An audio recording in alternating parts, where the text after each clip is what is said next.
గుర్తున్నాయా 3 questions? Great den బుక్కలను కూడా ఇచ్చారు పట్టుకుని రావాలి. సో వాటి పాపం ఆ స్టెప్స్ అయ్యి దిగేటప్పుడు కంట్రోల్ ఉండదు, కానీ నేను వాటిని ఆపాలి ఓ పక్క ఇది చూపించాలి, వీటిని వదలాలి, డ్రెస్ తీయాలి. అప్పుడు ఎలా ఉండేదంటే థియేటర్ సిస్టమ్ రూల్ ప్రకారం, ఆ రూల్ ప్రకారం అంటే సినిమా మీద ఆ టైంలో 2010, 2011 ఆ టైంలో ఓన్లీ సినిమా రెవెన్యూ, మొహాలు కూడా తెలియని సినిమాలు ఆడినా కూడా సినిమా రెవెన్యూ 70 లక్షల నుంచి 90 లక్షల మధ్యలో ఉండేది పర్ డే. కరిగింది గిరిబిక్ తిరిగింది. కరిబిక్ అంటే ఏంటో తెలుసా? చెప్పారు నా ఇంటర్వ్యూలో, ఎక్స్ప్లెయిన్ చేశారు. ఫస్ట్ గడికి చెప్తే ఒక అరగంట ఎక్స్ప్లెయిన్ చేస్తాను. మనం ఆ వయసులో మనకి ఏం తెలియదు అప్పుడు. ఇప్పుడు 15 ఏళ్ళ పిల్లవాడిని కలిస్తే వీడికి నాకంటే ఎక్కువ తెలుసా అన్నట్టు మనం అనుకుంటున్నాం. అట్ ద సేమ్ టైం ఆడేమనుకుంటున్నాడంటే వీడికంటే ఎక్కువ గ్యారెంటీ నాకు తెలుసు అని అనుకుంటున్నాడు. అంత ఫిక్సేషన్ వచ్చేసింది. ఎలా అనిపిస్తూ ఉంటుంది? దాన్ని ఒక ప్రెషర్లో ఫీల్ అవుతుంటారు, ఒక బర్డెన్లో తీసుకున్నారా, లేదా ఒక రెస్పాన్సిబిలిటీలో తీసుకుంటారు? So I just want to hear from you. మనం సారీ చెప్తే గొడవ అవుతుందంటే నేను చెప్పడానికి రెడీ. ఇప్పుడు నా సమస్యనే కాదు, ఇప్పుడు ఇక్కడికి వచ్చిన తర్వాత మీరు కలిసి మీకు ఏదో పొరపాటున ఒక హీరో గురించి మాట్లాడుకుని ఇది వచ్చిందంటే మీ గొడవ ఆపడానికి నేను సారీ చెప్పడానికి రెడీ. అది నా మైండ్ సెట్ కాదు. నేను ఏదో దొంగతనాలు చేసేసి లేకపోతే ఏదో చేసి తప్పించుకు తిరుగుతున్నాడు రా ఈడు దొంగడు అన్నట్టు.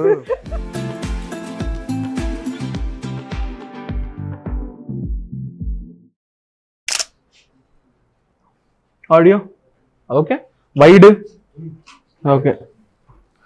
విష్ణు గారు hi. Hi, welcome to Gulte pro. First of all thank you so much మా ఆఫీస్కి వచ్చినందుకు, ఇది చేయడానికి ఒప్పుకున్నందుకు. దీని పేరు టౌన్ హాల్ అంట. We are also figuring out. So ఇక్కడ చాలా మంది ఫస్ట్ టైం ఒక సెలబ్రిటీతో, ఇంతకు ముందు మీరు సెలబ్రిటీని ఫస్ట్ టైం ఎంతమంది లైక్ వాచింగ్? నైస్. సో మీరు ఫస్ట్ టైం ఒక సెలబ్రిటీతో ఇంటరాక్ట్ అయింది గుర్తుందా మీకు? చూడడమో లేకపోతే ఇంటరాక్ట్ అవ్వడం? నాకు గుర్తుండి చిన్నప్పుడు ఫస్ట్ సెలబ్రిటీ నేను చూసింది బాలయ్య బాబు గారిని. ఓ, ఎక్కడ? మా ఊర్లోని షూటింగ్.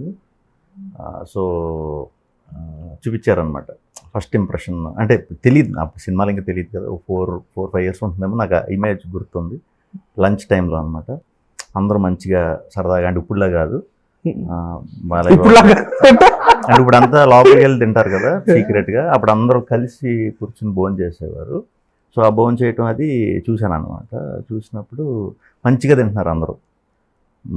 బాలయ్య బాబు గారు మంచిగా తింటున్నారు, విజయశాంతి గారు అనుకుంటా, అది భానుమతి గారి మొగుడా ఏదో టైటిల్. సో తింటుంటే నాకు చిన్నప్పుడు మనం తినం కదా, అల్లరి చేస్తాం కదా, చూడు అందరు ఎలా తింటున్నారు, మంచిగా అలా తింటే నువ్వు కూడా హీరో అంటే మనకు ఇమేజ్ ఉంటుంది కదా, హీరోలు అవ్వాలంటే బాగా మంచిగా తినాలి అనే ఇంప్రెషన్ నాకు ఫస్ట్ ఆ ఇమేజ్ గుర్తుంది. తర్వాత కలిసి మాట్లాడటం రాజేంద్ర ప్రసాద్ గారిని, అది 6-7 ఇయర్స్ అప్పుడు అనుకుంటా. ఇంకా అక్కడి నుంచి స్లోగా. Okay okay. చిన్న వయసులో చూసి బాగా నచ్చిన సినిమాలు, నువ్వు నాకు నచ్చావు మీరు చెప్పారు, ఇంటర్ అప్పుడు 70 టైమ్స్ చూశాను అని. బాగా గుర్తు నాకు బొబ్బిల్ రాజా గుర్తుంది. అంటే ఫస్ట్ సాంగ్లో కన్యాకుమారి అనే సాంగ్ ఉంటుంది. దాంట్లో అప్పుడు కంప్యూటర్ గ్రాఫిక్స్ అనేవారు, సీజీ అని షార్ట్ ఫామ్ ఇక్కడ అనేవారు కాదు, గ్రాఫిక్స్ అనేవారు. ఆ కోతులు రావటం, ఆ జంతువులు, ఒక చింపాంజీ ఏదో డ్యాన్స్ చేస్తాం చిన్నప్పుడు కదా. వెంకటేశ్వర్ కూడా దాంట్లో పాములు మెళ్ళ వేసుకుని ఆ ఇమేజెస్ అన్నీ బాగా గుర్తున్నాయి. చిన్నప్పుడు మనం కార్టూన్లు వాటికి ఎక్కువ ఇంప్రెస్ అవుతాం కదా, అలా నాకు బొబ్బిల్ రాజు బాగా గుర్తు.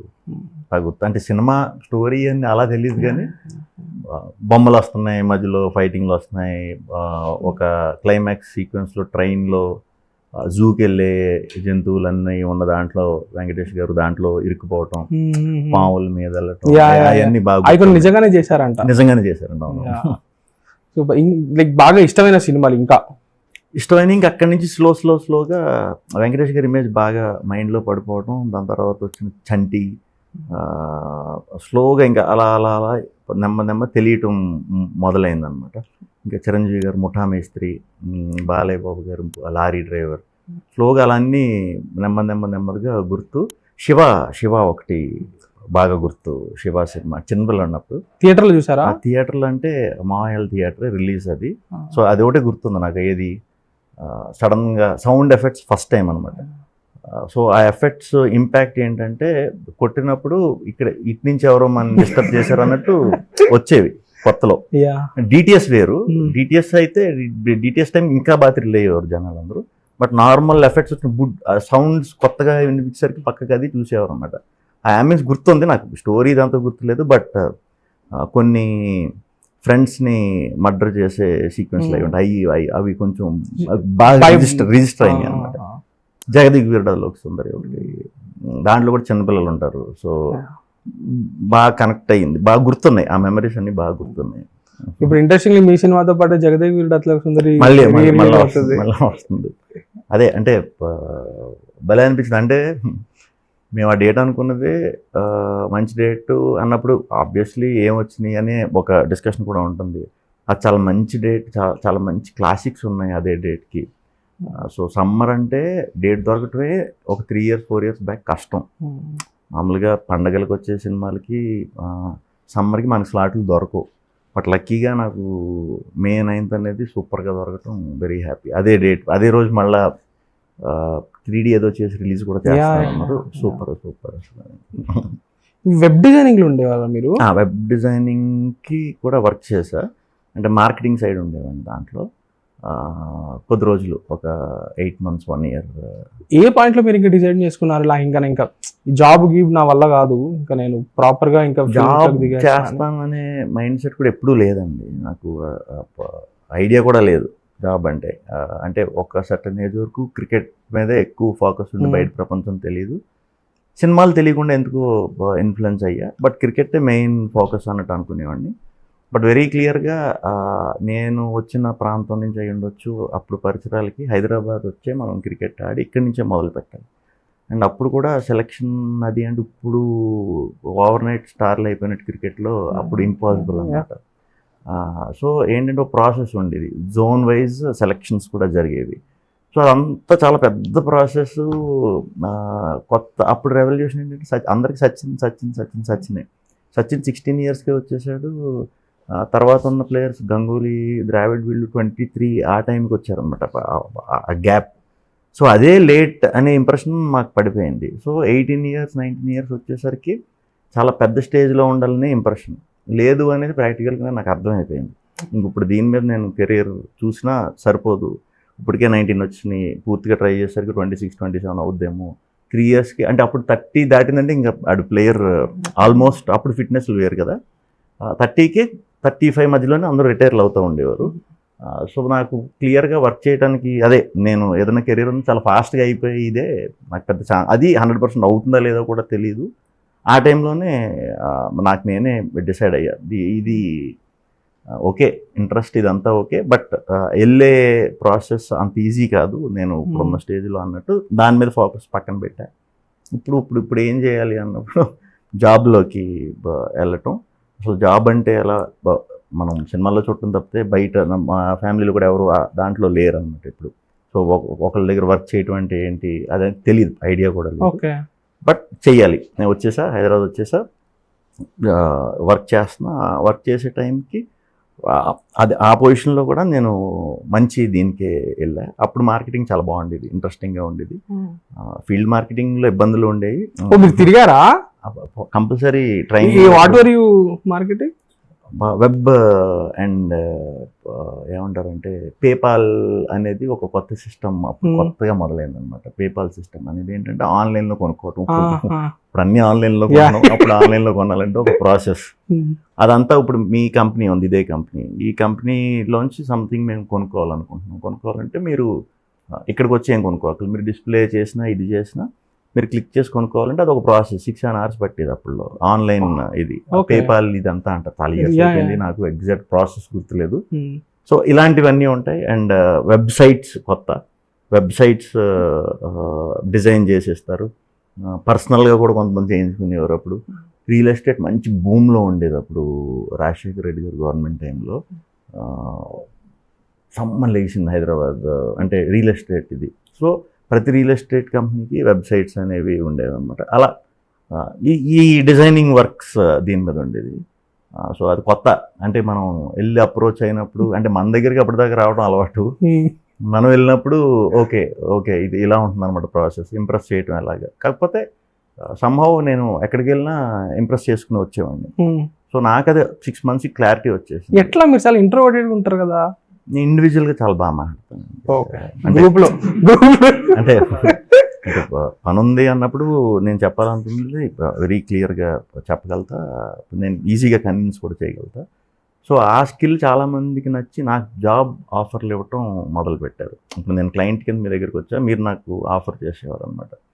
సో స్లోగా అది ఎంత లేదన్నా 2-3 రోజులకు ఒకళ్ళన్నా నాకు మంచి మంచి ఆఫర్లు అది చూస్తే నాకు అంటే ఏంటి ఇప్పుడు నేను దీంట్లోనే ఉండిపోయేలా ఉన్నాను అర్థమైపోతుంది, సాటిస్ఫాక్షన్ రావట్లేదు, ఏం చేయాలి. ఇంకొక 6 months తర్వాత ఏం లేదండి, వెళ్ళి కార్డ్ పెట్టడం, టార్గెట్లు పూర్తి చేసుకునేవాడిని. క్రాస్ రోడ్స్లో సినిమాలు ఉండేవి అప్పుడు. నెమ్మదిగా సినిమాలు చూసి లంచ్ టైం, మార్నింగ్ షో అయిపోయిన తర్వాత లంచ్కి మళ్ళీ ఆఫీస్కి వచ్చి కాసేపు కాలక్షేపం చేసి మళ్ళీ ఫస్ట్ షో టైం సినిమా చూసి ఇంటికి వెళ్ళేవాడిని. ఇంతే, పెద్ద నాకు వర్క్ కూడా ఉండేది కాదు, మంచిగా శాలరీలు అవి వచ్చేవి, ఇన్సెంటివ్స్ బాగా వచ్చేవి. బోర్ కొట్టేసింది ఒక 6 months 1 yearకే ఇంతేనా అనేది. ఇది ఎప్పటికన్నా నేను అచీవ్ చేసుకోవచ్చు ఈ ఫీల్డ్లోకి వస్తే, బిజినెస్ యాంగిల్. నేను BBM చదివా, సో దాని మీద బాగానే ఐడియా ఉంది నాకు, ఎప్పుడన్నా చేయొచ్చు అనే దాంతో మా డైరెక్ట్ ఎవరైతే హెడ్ ఉంటారో, డైరెక్టర్స్ ఉంటారో వాళ్ళతో నాకు ఒక సినిమాలో వెళ్ళాలని ఇంట్రెస్ట్, కానీ సినిమాలోకి వెళ్ళి ఏం చేయాలన్నది, అంటే యాక్టింగ్ అనేది బ్యాకింగ్ ఉంటేనే వస్తాం, ఇవన్నీ ఎక్కువ ఉండేవి. ఇప్పుడంటే మనకి సోర్సెస్ అవి పెరిగి ఏం జరుగుతుంది ఏంటనేది ఈజీగా తెలిసిపోతుంది, కానీ ఇదివరకు అంతా ఎవరో చెప్తేనే మనకి చెప్తేనే ఫీడింగ్ అనమాట. సినిమా అనేది అమ్మో సినిమా ఎవరు తెలియకుండా సినిమాల్లో వెళ్ళటం అంత ఈజీ కాదనేది అందరి నోట్లలోని నానే ఇది అప్పుడు ఆ టైంకి. సో ఏం చేయాలో తెలీదు, బట్ సినిమాల్లోకి వెళ్దాం అనుకుంటున్నానంటే, అంటే నీకు చాలా ఆఫర్స్ వస్తున్నాయి నాకు తెలుసు ఈ వర్క్ దీంట్లో, బట్ దాని మీద ఏమన్నా వెళ్ళిపోతున్నావా అంటే నీకు ఏమన్నా శాలరీ పెంచాలి, ఈ టైప్లో వాళ్ళు అర్థం చేసుకున్నారు. లేదు, నా సర్టిఫికేట్స్ కూడా మీ దగ్గరే ఉంచుకోండి, నిజంగా జాబ్ కావాల్సిన రోజు నేను అక్కడ ఫెయిల్ అయితే వచ్చి అడుగుతాను అని చెప్పి ఇప్పటికీ ఆయన దగ్గర ఉన్నట్టున్నాను. సర్టిఫికేట్ తీసుకోలేదు, సర్టిఫికేట్ నాకు అవసరం లేదని క్లారిటీ వచ్చింది. బట్ ఒరిజినల్ సర్టిఫికేట్ అంటారు, నాకైతే లైఫ్లో ఎందుకు పనికిరాలేదు. ఇప్పుడు మేము గేమ్ దాంట్లోనే వర్క్, ఇంకా క్రికెట్కే హెల్ప్ అయింది అనమాట. అప్లై చేయాలి కదా అప్పుడు 10th సర్టిఫికేట్ ఏజ్ దీనికోసం అని పెట్టేవాళ్ళం. సో అక్కడి నుంచి సూత్రధార్ అని ఉందండి యాక్టింగ్ స్కూల్, వినయ్ వర్మ గారిది, నాకు ఆఫీస్కి దగ్గరలో అనమాట. సో ఆయన దగ్గరికి వెళ్ళాను. సినిమాలు అంటున్నాను కానీ ఏంటనేది చెప్పలేకపోయాను. ఆయన కూడా నాకు సినిమా తీయటం ఇష్టం, డైరెక్షన్ దీంట్లో అనుకుంటున్నాను అన్నప్పుడు రైటింగ్ అసలు ఎలా రాయాలి ఏంటి మనం చూసి ఏవో చెప్పేస్తాం కానీ ప్రాసెస్ తెలీదు. ఫస్ట్ ఆ ప్రాసెస్ తెలుసుకుందామని సూత్రధారికి వెళ్ళటం మొదలుపెట్టాను. ఆయన నన్ను స్ట్రిక్ట్ ట్రైనింగ్ ఉంటుంది ఆయన దగ్గర, వినయ్ వర్మ గారు. అప్పుడు నాకు తెలీదు, అంటే ఇదేంటి ఎంత స్ట్రిక్ట్గా ఉందని అనుకునేవాడిని. బయటకు వచ్చిన తర్వాత దాని ఎఫెక్ట్ ఏంటి అనేది అర్థమైంది, ఎందుకు అలా చేస్తారనేది క్లారిటీ వచ్చింది. 1 second, వినయ్ వర్మ అంటే మీకు తెలుసా ఎవరో? Is an actor. Fighter movie చూసారా? ఫైటర్లో హృతిక్ రోషన్ బాస్ ఆయనే కదా. ఫైటర్ గుర్తులేదు, యాక్టర్. ఈజ్ అన్ యాక్టర్, చాలా సినిమాల్లో చాలా మూవీస్ లో ఉంటారు. వినయ్ వర్మ గూగుల్ చేసి చూసేయండి మీకు కావాలంటే. ఇప్పుడు ఆయనేనా? యా, ద పాలిటిషియన్ గా ఆయనే. యా. అది అక్కడంతా హిందీ థియేటర్స్ చేసేవారు, నాకు హిందీ రాదు. అందరూ వచ్చేవారు, ఇంటరాక్షన్ కూడా నాకు మామూలుగానే మొహమాటం, ఇంక లాంగ్వేజ్ రానప్పుడు అస్సలు మాట్లాడేవాడిని కాదు. సో ఎవరైతే వర్క్షాపులకు వచ్చేవారో వాళ్ళందరూ ఫస్ట్ ఒక 1 week 10 days చూసేవారు. తర్వాత ఎవరి పాపం ఒక్కడే ఉన్నాడు ఏంటి అని మాట్లాడటం స్టార్ట్ చేయడం, అలా ఇంటరాక్షన్లు ఇది అవటం. నన్ను అనుకోకుండా ఒక హిందీ ప్లేలో చేయమని వినయ్ వర్మ గారే నువ్వు చెయ్యి అని. నాకు హిందీ రాదండి, నాకు ఎంత వచ్చో అంతే చెయ్యి, ఏమొచ్చో అదే మాట్లాడి, హిందీ మిగతా తెలుగు మాట్లాడే. సో నాకు అసలు ఏమి రాదండి హిందీ అంటే, ఒక్క వర్డ్ అన్నా చెప్పంటే తుమారా నామ్ క్యా హై చాలు, ఇంకేమొచ్చు అంటే స్లో చిన్న చిన్నవి ఇదరాయి ఇలాంటివి ఉంటాయి కదా, ఇది చాలు అన్నారు. ఇది చాలా అంటున్నారు. ఆ షోలో ఆ ప్లేలో చేసిన వాళ్ళందరూ చింపేస్తున్నారు, పర్ఫార్మెన్స్లు ఎరగదీసేస్తున్నారు. స్టేజ్ పర్ఫార్మెన్స్లు వేరు, మనకి సినిమా షూట్ వేరు, స్టేజ్ పర్ఫార్మెన్స్ వేరు. నాకు స్టేజ్ ఎక్స్పీరియన్స్ చిన్నప్పటి నుంచి ఉంది. క్లాస్లో అంతా కామ్గా ఉండి ఇలాంటి షోలు లేకపోతే స్టేజ్ పర్ఫార్మెన్స్ వచ్చినప్పుడు అందరూ షాక్ అయ్యేవారు. ఏంటి స్టేజ్ మీద ఎంత గట్టిగా మాట్లాడుతున్నాడు, డైరెక్ట్ మాట్లాడాలి కదా మనం అని ఒక ఇంప్రెషన్ ఉంది. నాకు ఒక కాన్ఫిడెన్స్ ఉంది స్టేజ్ మీద. స్టేజ్ ఫియర్ అయితే లేదు. బట్ హిందీ అనేసరికి కొంచెం ఏమవుతుంది అని అనుకున్నా. ఆ ఎంట్రీ నేను స్టేజ్ మీదకి ఫస్ట్ టైం హైదరాబాద్ వచ్చిన తర్వాత ఎంట్రీలోనే నేను బై మిస్టేక్ ఎక్కే టైంలో వేరే ఈ భూతద్దాలు లాంటివి పెట్టడం వల్ల నాకు సరి కనిపించక తన్నుకొని ముందుకు రావడం జరిగింది. ఒక్కసారి అందరూ నవ్వేశారు. సప్తపరిణి అని బంజారా హిల్స్లో ఉంటుంది. నీట్గా ఇలా ఇప్పుడు ఎలా ఉన్నారో అలా పద్ధతిగా ఒక 100 మందికి కూర్చునేదే ప్లేసు.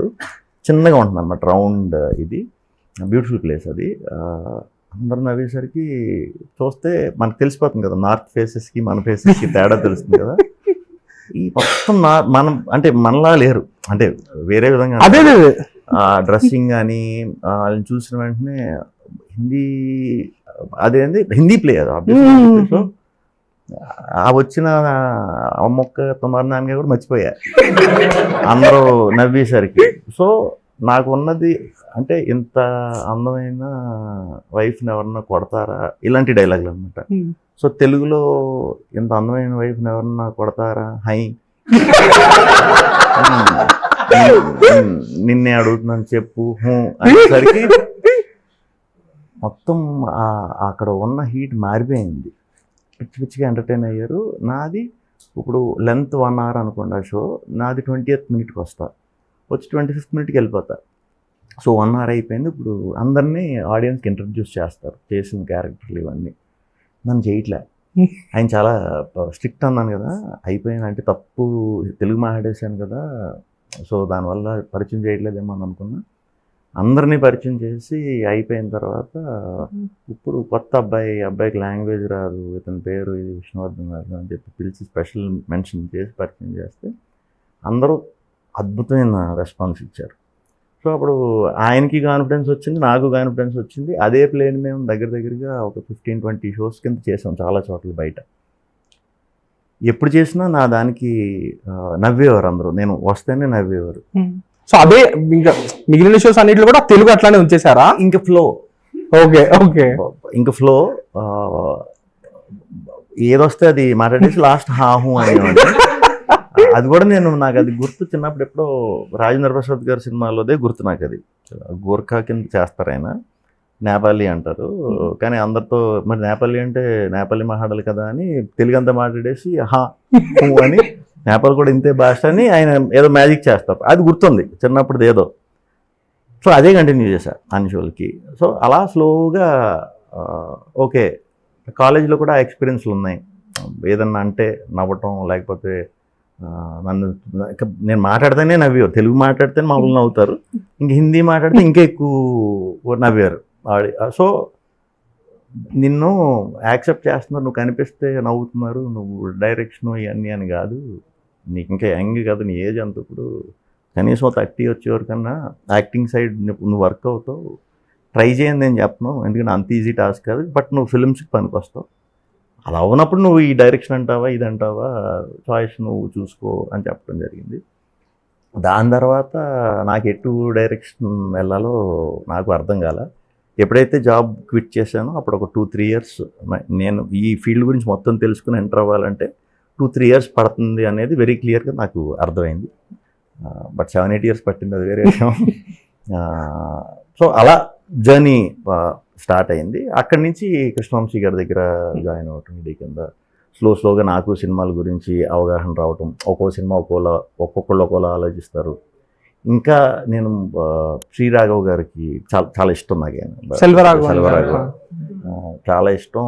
ఆయన అనుకోకుండా కలవటం, నాకు ఇలా ఇంట్రెస్ట్ ఫిల్మ్స్, నేను ఇది పలానా ఇది చేస్తాను అది చేస్తున్నాను, ఒక్క సజెషన్ నాకు గుర్తుండిపోయేలా ఇవ్వండి, అదే హెల్ప్ అయ్యేలాగా సజెషన్ నాకు కావాలి అని అంటే, ఎక్కువ ఆలోచించొద్దు, ఎవరితో డిస్కషన్ పెట్టొద్దు, నీకు ఏదనిపిస్తుందో అది చేసేయడం సినిమా. అది వర్కౌట్ అవుతుందా లేదా అని ఆలోచించి క్యాల్కులేషన్స్ చేసుకుని సినిమా చేస్తే అది నీకు ఎలా హెల్ప్ అవుతుందో నాకు తెలియదు. Don't wait, go ahead. ఏ స్టోరీ అనుకుంటున్నావో అది నువ్వేమనుకుంటున్నావు అది చెప్పేలాగా చూసుకొని ఒక మాట చెప్పారు. అప్పుడు స్లోగా మనకి పర్సెప్షన్ కూడా మారుతూ ఉంటుంది కదా, ఒక్కొక్కరిని కలిసేటప్పుడు ఈ ప్రాసెస్లో, ఈ నేర్చుకునే ప్రాసెస్లోనే స్లోగా డిపార్ట్మెంట్ అంటే ఇప్పుడు చాలా బాగుందండి. అందరూ మంచిగా డైరెక్షన్ డిపార్ట్మెంట్ అందరూ బాగా మంచిగా మినిమం చదువుకుని వస్తున్నారు. చాలా డైరెక్టర్లు కూడా చాలా మంచి రెస్పెక్ట్ ఇస్తున్నారు టీమ్కి. అది యాక్టర్స్ అందరూ కూడా చాలా రెస్పెక్ట్ ఇస్తున్నారు. ఇంతకుముందు 15 సంవత్సరాల క్రితం ఇలా ఉండేది కాదు. కొంచెం అంటే ఇప్పుడు అందరూ చదువుకుంటున్నారు కాబట్టి అప్పుడు కొంచెం నార్మల్ వాళ్ళు కూడా ఎక్కువ ఉండేవారు. అంటే ఎక్కువ ఉండకూడదని కాదు, లాంగ్వేజ్ కొంచెం కోపం వచ్చి వెంటనే తిట్టడం ఇదంతా జరిగేది ఇదివరకు. అది తప్పని నేను అన్ను. బట్ నేను తిడితేనో ఇదో నేను ఎలా రియాక్ట్ అవుతుందో తెలియదు. ఎందుకు అలాంటప్పుడు పెద్దవాళ్ళ దగ్గర ఎక్కడైనా వర్క్ చేసినప్పుడు బొమ్మని కోపం వచ్చి ఏమన్నా అంటే మనం తీసుకోలేనప్పుడు అన్నట్టు స్లోగా ఇంక నేర్చుకోవటాలు ఇదంతా కాదు, అదే ఒకళ్ళ దగ్గర చేయటం కాదు, ప్రాసెస్ అర్థమైంది కదా అని ట్రయల్స్ స్టార్ట్ చేసిన టైంలో అనుకోకుండా చిన్నవి చేశా ఫిలిమ్స్లో, చిన్న ఫ్రెండ్స్ ఫిలిమ్స్ ఇట్లా అప్పుడప్పుడు కనిపించేవాడిని. అవి ఈ సపోర్టింగ్ రోల్స్ అవి బాణం, సోలో, ఇవన్నీ ఇవి కొంతమంది తెలియని కూడా చాలా చేశాను. చెప్పండి. అది నేను చెప్పిన ఇప్పుడు చేశానని వాళ్ళకి కూడా నాకు తెలిసి గుర్తుండదు. అంటే చేయటం అంటే అవుతా ఉంటుంది, అంబియన్స్ లో వెనక నుంచి వెళ్ళడం చాలా ఉంది. ఒక 2 చెప్పండి, స్క్రీన్ షాట్స్ పడతారు మా వాళ్ళు. ఇప్పుడు అవి బయట తీశారు, అందుకే అంత చెప్పుకునే కాదు, పర్సనల్ గా చెప్తా. మీ అందరి వరకు వచ్చారు కాబట్టి పొద్దున్న మనం మీరు చూసుకోండి, అందరికి వద్దు. అది చేయటం నాకు పవన్ మెయిన్ కృష్ణ చైతన్య లిరిసిస్ట్ ఉన్నారు, ఆయన మంచి ఫ్రెండ్. ఆయన కృష్ణ చైతన్య అంటే గ్యాంగ్స్ ఆఫ్ గోదావరి డైరెక్టర్, బాగా క్లోజ్ మే అందరం, మంచి ఫ్రెండ్ ఆయన. మా అందరికి అడ్డ Anil Bhanu design publicity designer ఉంది కదా, అది మా అడ్డ అనమాట. అందరు చాలా మంది ఉన్నారు అక్కడ, చాలా మంది అక్కడి నుంచి టాప్ డైరెక్టర్స్ వెళ్ళారు. అంటే అక్కడ కూర్చునే ప్లేస్ అది. అలా అక్కడ నాకు కృష్ణ చైతన్య త్రూ పవన్ పరిచయం.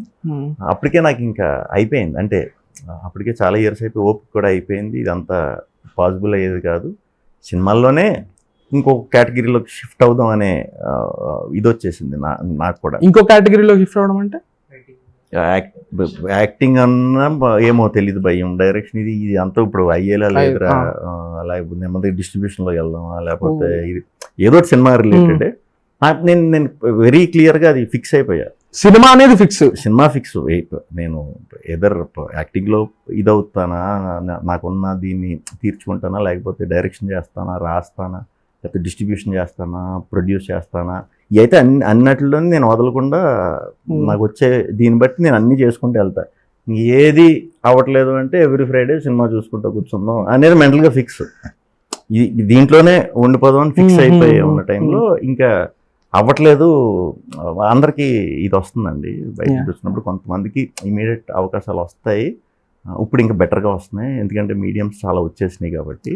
ఇదివరకు సినిమా ఒక్కటే, అది మనకి అప్రోచ్ కూడా ఇప్పుడు మనకి ఇంత సోషల్ మీడియా ఇదంతా పెరిగి టప్ మన ఫోన్ కొడితే వస్తున్నాం. కానీ అప్పుడు చాలామంది దగ్గర ఫోన్లు కూడా ఉండేవి కాదు. కొత్తగా వచ్చిన ఇది వాట్సాప్లు, ఫోటోలు కావాలంటే వెంటనే పంపేయటాలు అది ఉండదు. మనం వెళ్ళి ఆల్బమ్స్ ఇవ్వాల్సిందే. గన్ను పట్టుకుని ఉండేవా? అది గన్ను పట్టుకుని లేదు, కానీ ఫోటోషూట్ ని నన్ను ముందు అది చేయించాలని చెప్పి మనం పట్టుకెళ్ళి చేయించేసరికి ఆ రోజు అనుకున్నా నేను పనికిరాను యాక్టింగ్ అని. ఆ రోజు అనిపించింది నా వల్ల కాదయ్యి. ఆ పోజులు ఉంటాయి, కొన్ని ఐకానిక్ పోజులు ఉంటాయి, అవి ఎవరెళ్ళినా అవే తీస్తారు అనమాట. అవే తీస్తారు. నాకు తెలిసి కృష్ణానగర్ ఎంట్రన్స్ దగ్గర ఎక్కడ ఉంటుంది ఆ స్టూడియో. బయట కూడా ఎవ్రీ వీక్ ప్రొఫైల్ మారుతూ ఉంటాయి. అంటే కొత్త వాళ్ళవి చెయ్యి ఇలా పెట్టి కింద బెండ్ అయ్యి కొన్ని ఉంటాయి వెరైటీ పోస్టర్స్. అవన్నీ చేసుకునే ప్రాసెస్ ఇంకా మన వల్ల కాదు ఇంక ఇది అన్న టైంలో పవన్కి పరిచయం చేశారు నాకు కృష్ణ చైతన్య. అప్పుడు ప్రేమేష్ కాదల్, అంతకుముందు బేవర్స్ చేస్తున్నారు కదా షార్ట్ ఫిల్మ్. లేదు, ముందు ప్రేమేష్ కాదల్ చెయ్యాలి. ఓకే. సో పవన్ నేను కలవటం, అక్కడి నుంచి కలిసిన తర్వాత సినిమా మొదలవడానికి 1.5 years పట్టింది. ఆ 1.5 yearలో ఎవ్రీ వీకెండ్ క్రికెట్ ఆడేవాళ్ళం. సో పవన్ కూడా మంచిగా క్రికెట్ ఆడతాడు. అలా స్లోగా ఒక 6 months బాగా క్లోజ్ అయ్యాం. సినిమా మొదలవుతుందని ఆగిపోయింది అది. అప్పుడు పవన్ కొత్తగా ఇప్పుడు ఈ CCL ఆడుతున్నారు కదా, CCL అనేది కొత్తగా వచ్చిందనమాట. అప్పుడు అది వచ్చినప్పుడు ఏంటంటే కొంతమంది సర్కిల్లోనే బాగా ఆడి క్రికెట్ ప్లేయర్స్తో ముందు టీములు ఫామ్ చేయడానికి 2-3 సినిమాలు తీశారు. అంటే మినిమం 1 సినిమా 2 సినిమా చేయాలి ఏదో రూల్ ఉంది అప్పుడు. సో 2-3 సినిమాలు చిన్న బడ్జెట్లో, అంటే ఎలిజిబుల్ వీళ్ళు కూడా యాక్టర్స్ అన్న టీం ఫామ్ చేయడానికి, CCL దాని పేరు అప్పటికి మరి CCLగా తెలియదు, అది ఫామ్ చేయడానికి కాదనుకుంటా CCL అనా కొత్త. దానికోసం చేసే దాంట్లో అలా టైం పట్టింది. ఈ గ్యాప్లో బేవర్స్ షార్ట్ ఫిల్మ్ చేసాం. బేవర్స్ షార్ట్ ఫిల్మ్ చేయటమే కొంచెం నాకు ఓకే, కెమెరా నా మీద పెట్టడం అదంతా కొంచెం దగ్గరగా ఎక్స్పీరియన్స్ అవ్వటం. ఏదో చిన్న వర్షం షాట్ ఒకసారి ఫాదర్ వచ్చాడని చూసి ఇలా అనాలి, చూసిన వెంటనే టైమింగ్ అదిరిపోయినాను. దీంట్లో టైమింగ్ ఏముంది, ఆ మాట అన్నప్పుడు నాకు మంచి కిక్ వచ్చింది. బట్ దీంట్లో టైమింగ్ ఏముందిరా అని అనుకున్నా. బేవర్ షార్ట్ ఫిల్మ్ మంచి ఎనర్జీ ఇచ్చింది ఆ టీం అందరికీ, నాకు యాజ్ అన్ యాక్టర్.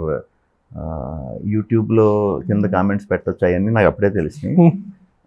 ఓహో ఇలా అంటే మనం యూట్యూబ్లో అట్లా మనం పెట్టించలేం కదా, ఎవరన్నా చూసి ర్యాండమ్ పెట్టేయటమే కదా. వెరీ పాజిటివ్గా వచ్చింది, చాలా పాజిటివ్గా వచ్చినాయి. అప్పుడు కొంచెం కాన్ఫిడెన్స్ వచ్చింది. అదే దాంతో ప్రేమేష్ కాదల్ సెకండ్ హ్యాండ్ ఒకేసారి స్టార్ట్ చేసాం. తిరుమల కిషోర్ది సెకండ్ హ్యాండ్ ఒకేసారి స్టార్ట్ చేసాం. 1 week గ్యాప్లోనే 2 రిలీజ్ అయినాయి. ప్రేమేష్ కాదల్ రిజల్ట్ వైజ్ నాకు చాలా మంచి ఇది వచ్చింది, చాలా న్యాచురల్గా ఉంది, పర్ఫార్మెన్స్ టైమింగ్ బాగుంది, కామెడీ చాలా బాగుంది అనే ఇది బాగా వచ్చింది. ఇంకా అక్కడి నుంచి ఎప్పటికప్పుడు మంచిగానే అవకాశాలు వచ్చినాయి. ఇక నేను చాయిస్లు ఎలా చేసుకుంటే బాగుంటుంది ఏంటనే దానిలో నా చాయిస్ల ప్రకారం డిఫరెంట్ దీంట్లో వెళ్తేనే నాకు ఐడెంటిటీ ఉంటుంది. ఎందుకంటే మిగతా అన్నట్లో అందరూ నెంబర్ 1లో ఒక్కో కేటగిరీలో ఒక్కో దాంట్లో ఉన్నారు. ఏ చేసినా మనం అయినా అవ్వకపోయినా నెంబర్ 1 అవ్వాలని ప్రయత్నించాలి ముందు పని మొదలు పెట్టినప్పుడు. మరి నేను దీంట్లో ఉండాలి అంటే డిఫరెంట్ ఫిలిమ్స్ మనకు తక్కువ. అప్పుడు తమిళ్లో ఆ టైంకి మంచిగా వచ్చేవాళ్ళు. అప్పుడు ఎగ్జాక్ట్లీ ఆ షార్ట్ ఫిల్మ్ వేవ్ ఒకటి నడిచి సడన్ గా చాలా మంది వచ్చారు. అప్పుడు షార్ట్ ఫిల్మ్ హీట్ మీద మన తరుణ్ భాస్కర్ లేకపోతే మన పవన్ సాధన వీళ్ళందరూ అప్పుడు ఒక జమ్మని వచ్చారు. సినిమాలు కూడా తప్పటప బాగా చేశారు. సో డిఫరెంట్గా వెళ్ళాలి అనేది నాకు మైండ్లో బాగా ఉండేది ఫస్ట్ నుంచి. అదే టైంకి నాకు బన్నీ గారు కలవటం, నాకు ఆయన అదే సజెషన్లు ఇవ్వటం, అప్పుడు స్ట్రాంగ్గా ఫిక్స్ అయిపోయా. ఎన్ని కౌంట్ కాదు సినిమాలు, ఎన్ని మనం సాటిస్ఫై అయ్యి డిఫరెంట్ సినిమాలు చేస్తాం అనేది పెట్టుకుని స్లోగానే చేసేవాడిని. నేను ఇయర్కి ఒక సినిమా మ్యాక్స్ వచ్చేది. అప్పుడు ఇది అప్పట్లో ఉండేవాడు నీది నాది ఒకే కదా, మెంటల్ మధ్యలో వీటి వరకు బుర్ర వచ్చేవారు. ఇయర్కి ఒకటే ఇయర్కి ఒకటే వచ్చేది. కోవిడ్ వచ్చిన తర్వాత కొంచెం కోవిడ్ 45 days 50 days క్వారంటైన్లో మనం మారుతుంది కదా, అప్పుడు బాగా మారింది. నేను చేసేదే కొంచెం స్పీడ్గా చేస్తే ఏమవుతుంది అనే దీంతో, అంటే ఎప్పుడైతే వస్తుందో మనకు తెలియదు కదా, ఆ సాటిస్ఫాక్షన్ అన్న మిగులుతుంది మనకు అన్నట్టు వర్క్ డివైడ్ చేసుకుని ఎక్కువ చేయడం స్టార్ట్ చేశారు. అందుకే అప్పటి నుంచి కొంచెం స్పీడ్గా మల్టిపుల్ ఇయర్కి 2-3 వచ్చేస్తున్నాయి. ఓకే, ఇప్పుడు థిక్ స్కిన్ అనేది ఒకటి చాలా ఇంపార్టెంట్ కదా ఇండస్ట్రీలో. మీరు చెప్పినట్టు 7-8 years ఇందాక అన్నారు, డైరెక్షన్ డిపార్ట్మెంట్లో ఇప్పుడు బాగా చూసుకుంటున్నారు, కానీ ఒకప్పుడు చాలా డిస్రెస్పెక్ట్ఫుల్ గా. మీకు ఈ 7-8 years లో చాలా రిజెక్షన్స్ చాలా ఫేస్ చేసి ఉంటారు కదా, థిక్ స్కిన్ అనేది ఎలా డెవలప్ చేసుకున్నారు? అది స్లోగా అదే మనం వచ్చిన వాతావరణం, మనం బ్యాక్గ్రౌండ్ బట్టే అది తీసుకోవటం ఇదంతా కూడా అలవాటు అయిపోతూ ఉంటుందండి. తెలియకుండానే మనకి అది లైఫ్లో ఫేస్ చేస్తానే వస్తాం. అది మనం తీసుకుంటున్నామా లేదా అనేది ఏజ్ బట్టి మారుతా వస్తుంది అనమాట. ఒక సర్టన్ ఏజ్కి వచ్చినప్పుడు అప్పుడు యంగ్ ఇది ఉంటాం కదా, గమ్ముని ఏమన్నా ఫట్మని తీసేసుకుంటాం. యంగ్గా ఉన్నప్పుడు తీసేసుకుంటాం, ఇదేంటి బాధపడతాం. బట్ స్లోగా వెళ్ళే ప్రాసెస్లో మనం వాళ్ళని కూడా అర్థం చేసుకోవడం స్టార్ట్ చేసామంటే, మనం ఊరికే వచ్చి ఏదో అనేసాడంటే ఇంకా వేస్ట్, అది వేరే విషయం. బట్ వాళ్ళని కూడా మనం అర్థం చేసుకునే క్వాలిటీ నాకైతే ఆ టైంలోనే తెలిసింది. బట్ ఒకటే గట్టిగా మనం పట్టుకొని చేద్దాం అని ఫిక్స్ అయినప్పుడు టైం ఎప్పుడు వస్తుందనేది తెలియదు, వెంటనే వస్తుంది, కొంతమందికి లేట్గా వస్తుంది. ఫిక్స్ అయ్యి హానెస్ట్గా జెన్యున్గా ట్రై చేసినప్పుడు అందరికీ వర్కౌట్ అవుతుంది. అప్పుడే ఆ టైంలోనే మనం డౌన్ అవ్వకూడదు. ఆ టైంలోనే మనకి ముందు ఆల్రెడీ ఇన్స్పైర్ చేసి చాలా మంచి పొజిషన్లో ఉన్న ఏ ఫీల్డ్ అయితే మనం ఏ ఫీల్డ్ అన్న అవ్వచ్చు వచ్చామో ఆ ఫీల్డ్ ఇన్స్పిరేషనల్ స్టోరీస్ 2-3 సార్లు తలుచుకున్నా మంచిగా మళ్ళీ నెక్స్ట్ రోజు నుంచి వర్క్ మీద పడాలి. కంపల్సరీ మనం మంత్లో ఒక 2 రోజులన్నా ఏంట్రా ఇలా అనే బాధ ఉండాలి, 1 రోజు 2 రోజులన్నా ఉండాలి. దాంట్లోంచే మనకు కొత్త ఐడియాస్ వస్తాయి, ఒక్కోసారి దాంట్లోంచి మనం స్ట్రాంగ్ అవుతాం. మెయిన్ మనం చూసుకోవాల్సింది మనం ఇష్టమైన ఫీల్డ్లో వర్క్, దానికోసమే కదా మనం అల్టిమేట్గా చూసుకునేది వర్క్. ఇది ఆ క్లారిటీ తెచ్చుకోవాలి. ఏ వర్క్ ఇప్పుడు సినిమాల్లో కన్నా వెంటనే ఫస్ట్ మనందరం ఏమనుకుంటాం, యాజ్ అన్ యాక్టర్స్ ఏమనుకుంటాం, సినిమాలంటే చిరంజీవి గారిలో అవ్వాలి, చిరంజీవి గారిలో అవ్వాలని అనేసుకుంటాం అనేసుకుంటాం. చిరంజీవి గారిలో అవ్వాలంటే ఎంత టైం పట్టింది ఆయనకి, ఎంత కష్టపడ్డారో అది ఎక్కువ మనం ఆయన ఎందుకు అంత అయ్యారు అంటే ఆయన చాలా డిసిప్లైన్గా ఉంటారంట, చాలా కష్టపడతారంట, అదే పనిలో ఆలోచిస్తారంట. ఆ క్వాలిటీస్ అన్నీ చిరంజీవి గారిలో అవ్వాలని తర్వాత నువ్వు ఆ క్వాలిటీస్ డెవలప్ చేసుకున్నావు అంటే ముందు నువ్వు అవుతావు, గ్యారంటీ అవుతావు. ఆ టైం వస్తుంది, అందరికీ టైం వస్తుంది. వెయిట్ చేయాలి, ఓపిక్గా ఉండాలి, పాజిటివ్గా ఉండాలి. మనమే స్లోగా స్ట్రాంగ్ అయిపోతాం. ఇప్పుడు ఇందాక మీరు ఒక విషయం చెప్పారు కదా, వర్క్ మనం వచ్చింది at the end of the day work కోసం.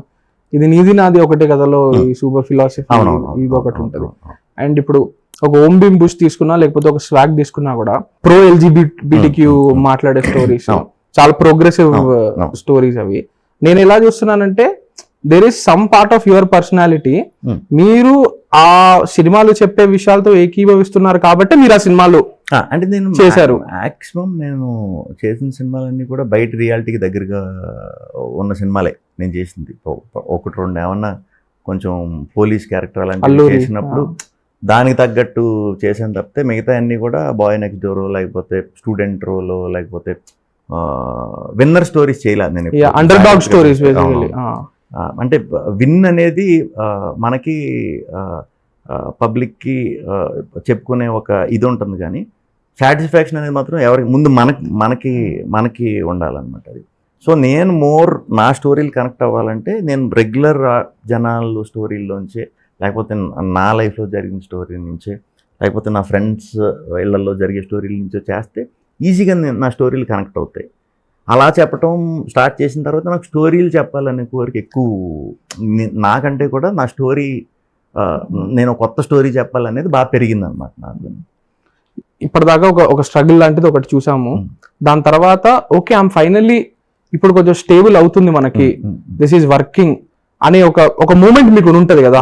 ఓకే ఇంతవరకు మనం చేసింది వృధా అవ్వలేదు, వీఆర్ ఫైనలీ మేకింగ్ ఇట్. ఆ ఫీలింగ్ ఎప్పుడు కలిగింది? లేదు, నిజంగా చెప్పాలంటే నాకు ప్రేమేష్ కథల సినిమాకి ఆ ఫీలింగ్ వచ్చిందండి. ఎందుకంటే అందరూ నన్ను క్లోజ్గా అబ్జర్వ్ చేసిన వాళ్ళందరూ ఫ్రెండ్స్ వరకు నేను తెలుసు, బయట ఫ్యామిలీలో కానీ లేకపోతే కొంచెం పెద్దవాళ్ళ దగ్గరికి కలిసినప్పుడు అది వీడు బాగా కామ్ ఉంటాడు, స్లో ఉంటాడు, పాపం ఫిలిమ్స్ అని వెళ్ళాడు మంచి ఉద్దేశంతోనే. ఫిలిమ్స్ అంటే బాగా మాట్లాడాలి, బాగా కలిసిపోవాలి, అందరితో ఎక్కువ రెగ్యులర్గా అందరినీ కలవాలి, అదే ఓపెన్ అప్ అవ్వాలి, ఛాన్సులు అంటే అడగాలి, ఇలా ఉంటాయి అనుకుంటారు కదా. ఇది ఏం మాట్లాడే ఎవరితో, వీడు సినిమాలన్నీ ఇన్నేళ్ళ నుంచి ఉన్నాడు పాపం, ఎలా అసలు ఏం చేద్దాం సినిమాలో, వీడు ఫోటో అంటేనే సిగ్గుపడిపోతాడు, వీడు ఏం చేస్తాడో అని అనుకున్నారు, జెన్యున్గా అనుకున్నారు అందరూ. ఎప్పుడైతే ప్రేమేష్ కథలో నా పర్ఫార్మెన్స్ చూసారో షాక్ అయ్యారు. మా ఇంట్లో ఫ్యామిలీ మెంబర్సే షాక్ అయ్యారు. ఇంత స్పీడ్గా చేస్తున్నాడు, భలే చేస్తున్నాడు. ఆ కాన్ఫిడెన్స్ నాకు వచ్చింది, మనకుంది. బట్ బయట నుంచి కూడా మనకి బోల్డ్ ఉంటాయండి కోరికలు, అవి మనం పబ్లిక్ కోసం సినిమా చేసినప్పుడు వాళ్ళకి కూడా నచ్చాలి కదా, అది యాక్సెప్ట్ చేయాలి కదా. యాక్సెప్ట్ చేయనప్పుడు వాళ్ళు యాక్సెప్ట్ చేసే వరకు చేస్తూ కూర్చుందాం అంటే నాకు అంత అవకాశాలు ఇచ్చే సీన్ లేదు, అంత లేదు. సో ఫస్ట్ ప్రేమేష్ కథలకే వెరీ క్లియర్గా ఓకే. లేకపోతే బన్నీ గారు లాంటి ఆయన పిలిచిన నా సినిమాకి బాగా చేసావు, అప్పుడు ఆయన ఉన్న స్టేజ్కి అసలు పిలవక్కల్లా. అలా చాలామంది రవి గారు అప్పటి నుంచి సెకండ్ హ్యాండ్ చూసి చేశారు ఆయన, రవితేజ గారు. అలా చెప్పేసరికి పెద్ద హీరోలు అలా చెప్పేసరికి మనకు తెలియని బలం వస్తుంది, కాన్ఫిడెన్స్. అదే స్వప్నని ఓకే మనం చెప్పారు అంటే ఇప్పుడు ఇప్పుడు ఒక తోటి క్రికెట్ ప్లేయర్కే తెలుస్తుంది ఆడే పర్ఫెక్ట్ ఇది, చూసి వాడికి ఏంటంటే సిక్స్ కొట్టాలని చూస్తాం మనం ప్రతి బాల్. ఇప్పుడు ఐపీఎల్ వచ్చిన తర్వాత అలా అయింది, క్రికెట్ 6లు 4లు కొట్టాలి ఇదే చూస్తాం మనం. సినిమాలో కూడా అది హై ఏ బాల్ కి ఏది పర్ఫెక్ట్ గా కొట్టాడు అనేది ఎవరికి తెలుస్తుంది అంటే పర్ఫెక్ట్ ప్లేయర్కే తెలుస్తుంది. సో ఆల్రెడీ ప్రూవ్డ్ యాక్టర్స్ నేను చేసేసి ఉన్నాను అలా కొత్త వాడిని, నాకు ఆల్రెడీ ఎక్స్పీరియన్స్ సూపర్గా యాక్టింగ్లో ప్రూవ్ అయిన సూపర్ స్టార్లు ఫోన్ చేసి అరే నువ్వు చాలా బాగా చేసావంటే అది నిజం, అది నిజమే, అది నమ్మి తీరాలి నేను, లేకపోతే నాకు ఎందుకు చేయాలి, నాకు సంబంధం లేని వాళ్ళు. సో అది దాంట్లో ప్రూవ్ అయిన వాళ్ళు. సో అది కాన్ఫిడెన్స్ అనమాట. అప్పుడే నాకు కాన్ఫిడెన్స్ వచ్చింది, అప్పుడే నాకు అనిపించింది కూడా అవకాశం అంత ఈజీగా ఎవరికి రాదు, వచ్చినప్పుడు కొంచెం జాగ్రత్తగా చేసుకుంటూ వెళ్ళాలి. అదే ఇప్పటికి ఫాలో అవుతానే ఉన్నానండి. నేను ఏ సినిమా లైట్ తీసుకోను, నచ్చిందంటే మాత్రం సినిమా చేసేటప్పుడు లాస్ట్ వరకు రిలీజ్ రోజు వరకు కూడా దానికోసం నేను ఎంత పెట్టాలో అంత పెడతా, రిలీజ్ అయ్యి ఇంకా ఆడియన్స్కి ఇచ్చేస్తా, వాళ్ళు డిసైడ్ చేస్తారు ఇంక వాళ్ళే. మీకు డైరెక్టర్లు ఎప్పుడైనా వచ్చి మాస్ స్టోరీలు చెప్పారా? తక్కువ అండి. నేను ఓర్మాసు, నేను నేల చెప్తున్నా కదా, నేను చెప్పలేదు అంటే నన్ను చూసి క్లాసు ఇదంతా అనుకుంటారు. బట్ ఈ మధ్యన ఇప్పుడు మా డైరెక్టర్లందరికీ అంటే ఫస్ట్ రౌండ్ చేసిన డైరెక్టర్స్ అందరికీ నేను ఎంత మాసో తెలుసు. సో పెద్ద మాస్ వాళ్ళు నాకంటే మాస్ గాళ్ళు కూడా ఎవరు డైరెక్టర్లు తగిలితే మాత్రం గ్యారంటీ ఒక మాస్ సినిమా చేస్తాను, అదిరిపోతుంది, డౌట్ లేకుండా చెప్తున్నాను. అంటే మాస్ అంటే మాసే, ఫైట్లు ఇలా అంటలేదు నేను, మంచి విలేజ్ బ్యాక్ డ్రాప్ లో మంచి మాస్ సినిమా.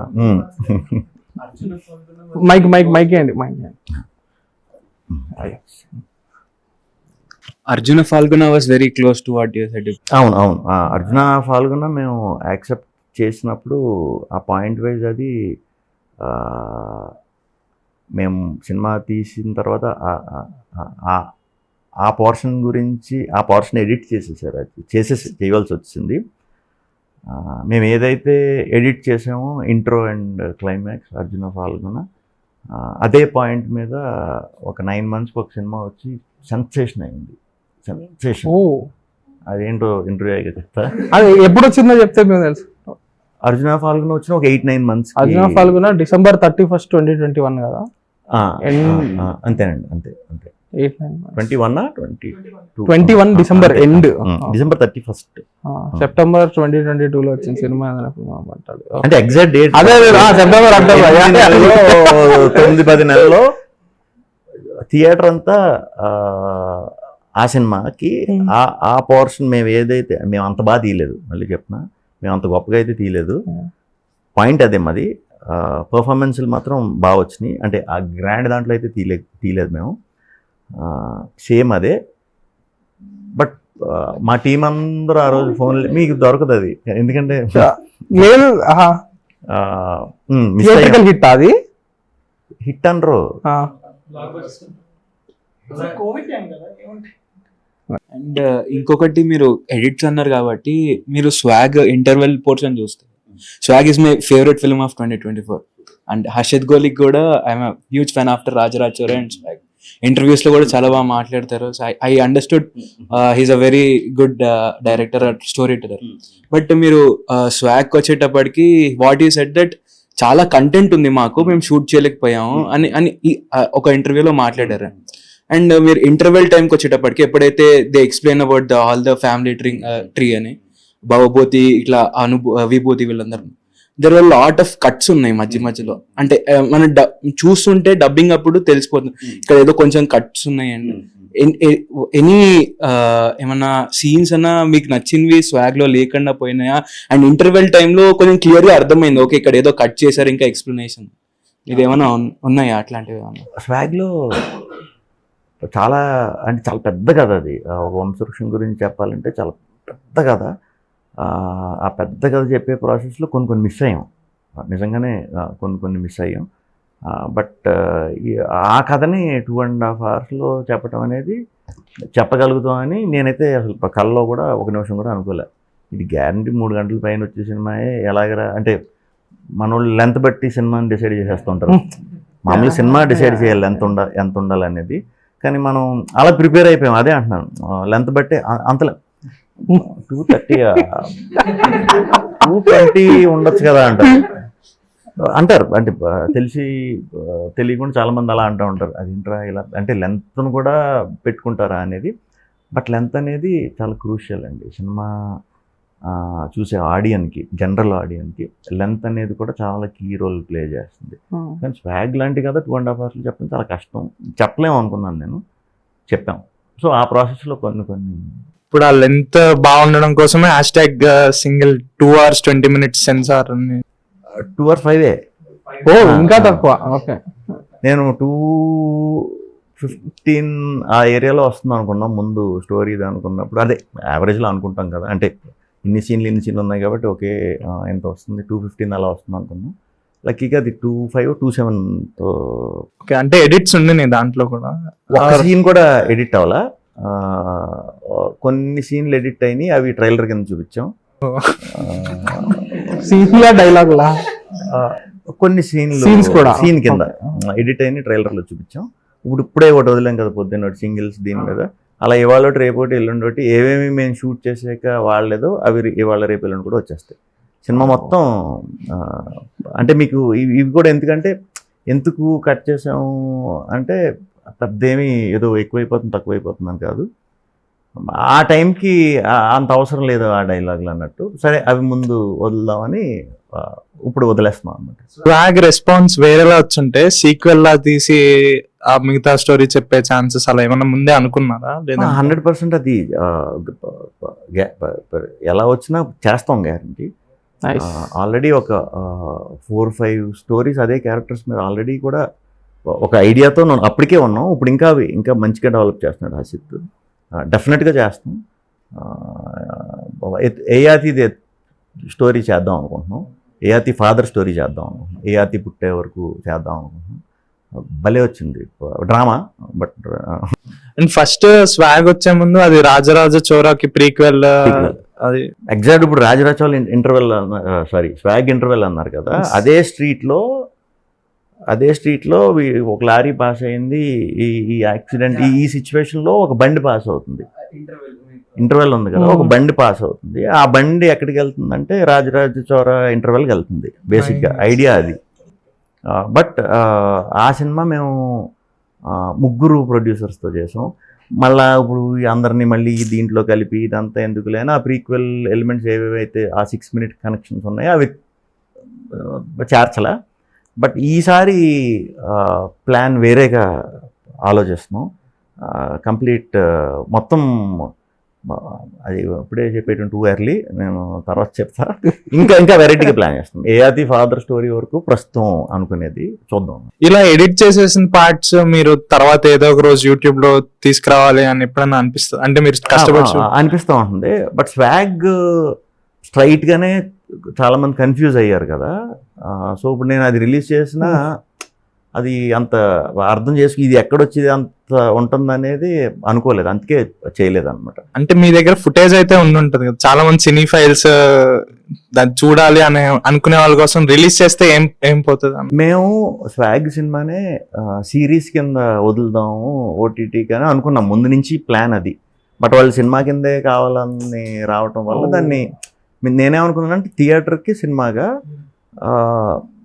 ఓటీటీకి సిరీస్లా డిఫరెంట్ ఐడియా అయితే నాది, మా అందరిది అదే ఐడియాతోనే స్టార్ట్ చేద్దామని.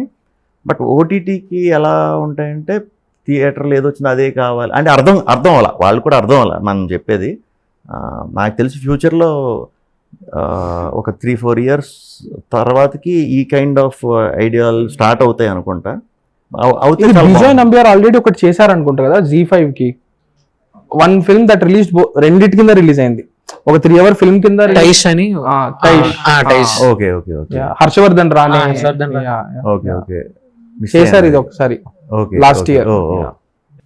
పిచ్ చేసే దాన్ని బట్టి ఉంటుంది, పిచ్ చేసే దాన్ని బట్టి ఉంటుంది. పిచ్ చేసే కంట్రోల్ మన దగ్గర ఉంటే ఇంకా బాగుంటుంది. అంటే మనదే సెటప్ అయితే ఇప్పుడు మనకి అల్టిమేట్గా బిజినెస్, సో ప్రొడ్యూసర్ కూడా ఇలా రకరకాలుగా ఆలోచిస్తే కొంచెం కంగారు పడతారు ఎవరన్నా. ప్రాపర్గా ఎక్స్ప్లెయిన్ చేయాలి, లేదా మనం చేసుకుని మన ఐడియాతోనే ఇలాంటి ఐడియాలు ఉన్నప్పుడు మనమే చేసుకుని చేయాలి. నచ్చినప్పుడు మీరే ప్రొడక్షన్ లో ఇన్వాల్వ్ అవ్వాలి అని అంటే మేము అప్పట్లో ఉండేవాడు నిధి నాది కదా, మనమే చేసుకున్నాం అండి అది. అప్పట్లో ఉండేవాడు ఒక 100 మందికి చెప్పాము కదా, నిధి నాది కూడా 200 మందికి చెప్పాము, ఈ కథలా అన్నారు. అంటే వాళ్ళు తప్పలేదు, అంటే ఇది సినిమా కింద ఎలా, ఇప్పుడు నిధి నాది ఒకే కదా చెప్తే ఇది సినిమా కింద ఎలా చేస్తారు అంటే కథ లేదు కదా అంటారు. కథ లేదు కదా అంటే ఓకే, అంటే ఎవరిష్టం వాళ్ళది. సో అవన్నీ తిరిగి ఎవరికి అర్థం కావట్లేదు అన్నందుకే మేము ఆ 2 ఓన్గా చేసాం. నిజంగా 2 కూడా మీరు అందరూ యాక్సెప్ట్ చేసి ఉండకపోతే అయితే నేనే పిచ్చుండని క్లారిటీకి వచ్చేద్దును. బట్ లక్కీగా ఒకటి యాక్సెప్ట్ చేసినా మనం ఇక్కడ పని చేస్తాం అనుకున్నా, 2 యాక్సెప్ట్ చేశారు కాబట్టి ఓకే. డిఫరెంట్ సినిమాలు చూడటానికి కూడా కొంతమంది అప్పుడు తక్కువ ఉన్నారు, ఆడియన్స్ ఉన్నారనే స్ట్రాంగ్గా అక్కడి నుంచి నాకు కాన్ఫిడెన్స్ కూడా పెరిగింది. ఇప్పుడు స్వాగ్ చూస్తున్నప్పుడు చాలా మంది ఇది ఫస్ట్ ఇంప్రెషన్ కామెడీ ఫిలిం అనుకుని వెళ్ళాను, బట్ నేను ఏదో కాంటెంట్ ఉందనుకునే వెళ్ళా. బట్ నాకైతే బాగా నచ్చింది విపరీతంగా. It's like best film of 2024 అనిపించింది. కాకపోతే చాలా మందికి అంటే కథని ఎక్కువ చెప్పాలనుకున్న దాంట్లో చాలా ఎక్కువ, అంటే పాయసం చేద్దాం అనుకుని బిర్యానీ చేసి చాలా మంది కామెంట్స్ వినిపించాయి. అంటే మీరు అనుకున్న పాయింట్ కన్వీన్ అయ్యిందా మీరు సినిమా వరకు? 100% మేము ఏ డైరెక్షన్లో వెళ్ళాలనుకున్నాం ఆ డైరెక్షన్లోనే వెళ్ళటం జరిగింది. కాకపోతే చాలా వెళ్ళే డైరెక్షన్లో చాలా రూట్లో ఏం దొరకలా. మధ్యలో ఆగి దాబాలు ఏమైనా తిందామన్నా ఇదని ప్లెయిన్ రోడ్డు డ్రై ఉంది, అటు ఇటు అర్థం అవ్వాలి. సో జర్నీ మొత్తం చూసేసి ఎండ్కి వెళ్ళేసరికి ఒకటి ఉంటుంది కదా, ఒకటి ఇచ్చామంటే ఇప్పుడు డ్రై ఏరియాలో వెళ్తున్నాం, ఏం దొరకట్లే తీసుకోవడానికి. అక్కడ కన్ఫ్యూజన్, అంటే ఆగొచ్చా ఆగకూడదా అని ఆ వేలో వెళ్ళిపోవటం జరిగింది. అది మాకు తెలుసు. అది దీన్ని కొత్తగా చెప్పేటప్పుడు దీన్ని అంత ఈజీగా అర్థం చేసుకోరు, కన్ఫ్యూజ్ అవుతారని అనుకున్నా. నిజంగా స్వాగ్ సినిమాకి బ్రేక్ లేకుండా సినిమా చూసి ఉండుంటే, అంటే ఇది సినిమా, ఈ సినిమా స్వాగ్ సినిమా బ్రేక్ లేకుండా మీరు ఆ 2.5 hours కంటిన్యూస్గా చూపించగలుగుంటే మేము, లేదా సామాజం ఒమ్మింబుష్ తర్వాత అందరూ నాకు ఎంటర్టైన్మెంట్కి ఎక్కువ ఇది పడి ఎంటర్టైన్మెంట్ అనుకుని వచ్చారు. నేను ప్రాపర్గా ఈ సినిమా ఇలా ఉండబోతుందని ప్రిపేర్ చేసిన, నేను ఇన్ ద సెన్స్ మా టీం ఇలా ఉండబోతుందని ప్రిపరేషన్లోనే తప్పు జరిగిందని నేను అనుకుంటున్నాను. సో సినిమా చూసిన తర్వాత ఆడియన్స్ చెప్పిన దాన్ని బట్టి దీన్ని బట్టి చేంజెస్ చేద్దాం అనే దాంట్లో అయితే కరెక్ట్గా ఎవరు చెప్పలేదు. మేము అనుకున్నది సెన్సిబుల్ అనిపించింది. బట్ ప్రిపరేషనే తప్పు చేసామనేది నాకు అర్థమైపోయింది. అదే మేమందరం దాని నుంచి రిలీజ్ అయింది. అదే రీ రిలీజ్ అంటారు. ఆల్రెడీ ఇప్పుడు అండర్ రేటెడ్ కేటగిరీలో ఉంది. ఈ పార్ట్ లో మనకి మార్కెటింగ్ అనేది చాలా ఇంపార్టెంట్ ప్లేస్ అవుతుంది. మీరు ఎలా తీసుకున్నారు? నేను ఏ సినిమా అన్నా ఇప్పుడు సింగిల్ ఎప్పుడు స్టార్ట్ అయిందో ఎప్పుడైతే ఎవరికి తెలియదు.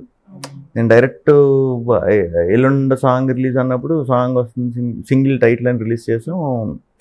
ముందు నుంచి నేను ఇది చేయను, బట్ కొన్ని సినిమాలకు చేయాలి.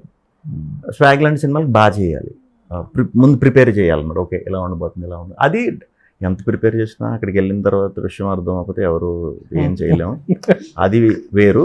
బట్ నేను అనుకున్నది ఏంటంటే ఇది కామెడీ కంటే కూడా డ్రామా ఎక్కువ ఉంటుందా అని ప్రిపేర్ చేయవలసింది. అలా నేను కామెడీ ఉంటుంది, కామెడీ అని కూడా నేను చెప్పలేదు. అదే ఆ ప్రిపరేషన్ దీంట్లోనే ట్రైలర్ కూడా చాలా రేజర్ అని రిలీజ్ చేసింది, చాలా సీరియస్ గా చేసింది. అది కానీ జనం అది గ్యారేజ్ ఎంటర్టైన్మెంట్ అన్నట్టు తీసుకున్నారు. అంటే అంతకు ముందు మీ సాంస్క్రిట్ కొంచెం బాగా అవ్వడం అది అవును. సంస్కృతి కూడా కుర్రాళ్ళు సాంస్క్రిట్ అంటే నాకు గుర్తొచ్చింది. అది కూడా భూతం, ఐ మీన్ ప్రపంచం చాలా నెగిటివ్ గా అయిపోయింది. మనం చెప్పిన అన్ని పాజిటివే, కాకపోతే వాళ్ళ అర్థం. ఇప్పుడు నేను అందరికి ఇదిగో అమ్మా ఇది అది కాదమ్మా ఇది ఆ మూడ్ లో ఉన్నప్పుడు, అంటే మనం ఎవరు తిట్టాం కదా, సెల్ఫ్ ట్రోల్ అండ్ సెల్ఫ్ గానే వేసుకుంటాం, కౌంటర్లు ఏది వేసుకున్నా. సో దానివల్ల ఎంజాయ్ చేస్తున్నారు అందరూ. నా డౌట్ సెన్సార్ వాళ్ళు పట్టుకోవట్లేదా, అంటే దొరుకుతారు ఎక్కడైనా అని చెప్పి? ఏమో మరి, అంటే దీనికి హసిద్ గోలి ఒక ఇది పంపించారు, పాస్ చేయండి సార్కి. 2 క్లిప్లు ఉన్నాయి, ఫస్ట్ ప్లే చేయండి, ఆడియో ఒకటి. ఇదేనా? మిమ్మల్ని ఒక క్వశ్చన్ అడుగుదాం అనుకున్నాను. రామ్ ఒకటి అడిగితే బాగుంటుంది అన్నారు, కానీ ఆలోచిస్తే మీరే మాకు పెద్ద క్వశ్చన్. సో కథలు ఎలా పట్టుకుంటారు, కామెడీ చేస్తూనే ఉంటారు, పర్ఫార్మెన్స్ చేస్తూ ఉంటారు. ఇన్ని ఏజ్ మళ్ళీ ప్రశాంతంగా ఉంటారు ఇర్రెస్పెక్టివ్ ఆఫ్ ద రిజల్ట్ ఎలా అనేది ఒక క్వశ్చన్. దానికి ఆన్సర్ మేబీ మీ ఫిల్మోగ్రఫీలో మీ పరిచయంలో అర్థమవుతుంది అనుకుంటున్నాను. సో అందుకని ఇంకో 3 క్వశ్చన్స్ అడుగుదాం అనుకుంటున్నా. ఫస్ట్ది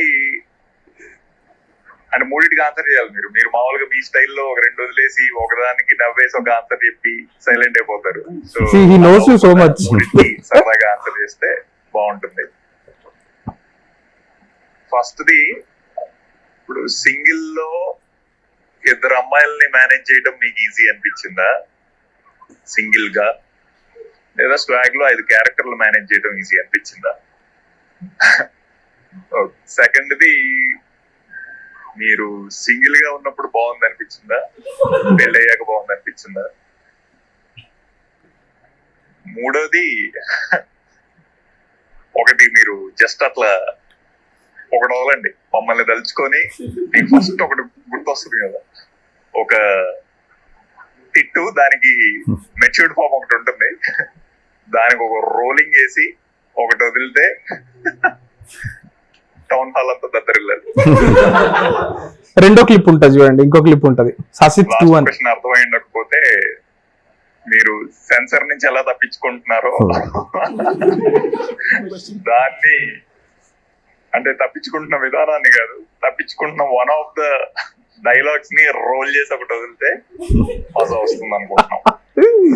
please do it for our sake. Roll చేసి ఒకటి వదలండి. నేను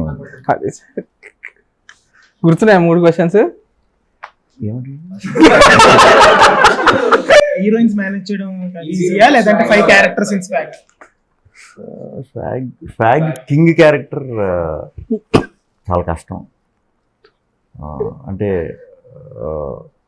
అది జెన్యూన్ ప్యూర్ పాత రోజుల్లో ఉన్న సంస్కృత్ పదాలు, నిజమైన సంస్కృత్ పదాలు. నేను పెద్ద మీకు వాడికి అర్థమైపోయి ఉంటుంది, గ్యారంటీడ్ చదివి ఆ టైప్ కాదని.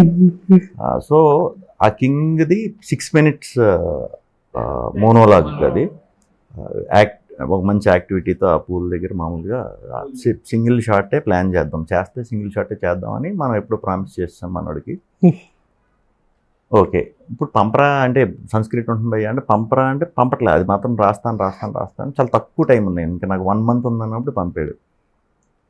అది నాకు అసలు ఒక లైన్ చదవటమే తిరగదు. ఆ రికార్డింగ్ నా దగ్గర ఉండే ఉంటాయి వాటికి. వాడంటే హసిత్ చాలా స్పష్టంగా చాలా బాగా మాట్లాడతాడు, తెలుగు బాగా తెలుసు, మొత్తం భాష మీద పట్టుంది. సో మనోడు స్పష్టంగా చదివి పంపితే అది అంత ఈజీ కాదు, అంత మాటల్లో తిరగటం. అది దాన్ని ప్రాక్టీస్ ఒక 10 రోజులు చేశాను. 10 రోజులు కూడా ఎలా చేశానంటే, ఇప్పుడు మా బుక్లో నేను చదవటం అదంతా మా బాబు కూడా ఎప్పుడు చూడలే. చూసి ఏ బుక్ చదువుతున్నాడు ఏంటి, చదువుకుంటున్నాడు ఏంటి అనే డౌట్ వచ్చేది. తలిపేసుకుని మళ్ళీ నేను ఇప్పుడు చదువుకోవడం చూస్తే నవ్వుతారేమో అన్నట్టు తెగ ప్రాక్టీస్ చేశాను. చేసా మొత్తానికి ఓకే అనుకున్నాం. December 31st బాగా గుర్తు, మేము షూట్ చేసింది అది. షూట్ చేసేసి 31st రోజు ఆ షూట్ అయిపోయాక ఇక్కడి నుంచి రాయలసీమలో ఏదో గుడి ఉంది, అక్కడ షూట్కి వెళ్ళాం. 31st నాకు బాగా గుర్తు. ఎప్పుడు షూట్కి వెళ్ళినప్పుడు కానీ ఇది కానీ ఎప్పుడు భయపడను, దేనికి భయపడను. ఆ షివరింగ్ తెలిసింది నాకు. ఆ గెటప్ అదంతా రెడీ అయ్యి వెళ్ళి, అరే అంత ఎక్కువ మంది ఉంటారు, క్రౌడ్ కూడా ఎక్కువ మంది ఉంటారు, మగాళ్ళు ఉంటారు, ఆడవాళ్ళు ఉంటారు. కొన్ని గ్రేట్ డెన్ కుక్కలను కూడా ఇచ్చారు పట్టుకుని రావాలి.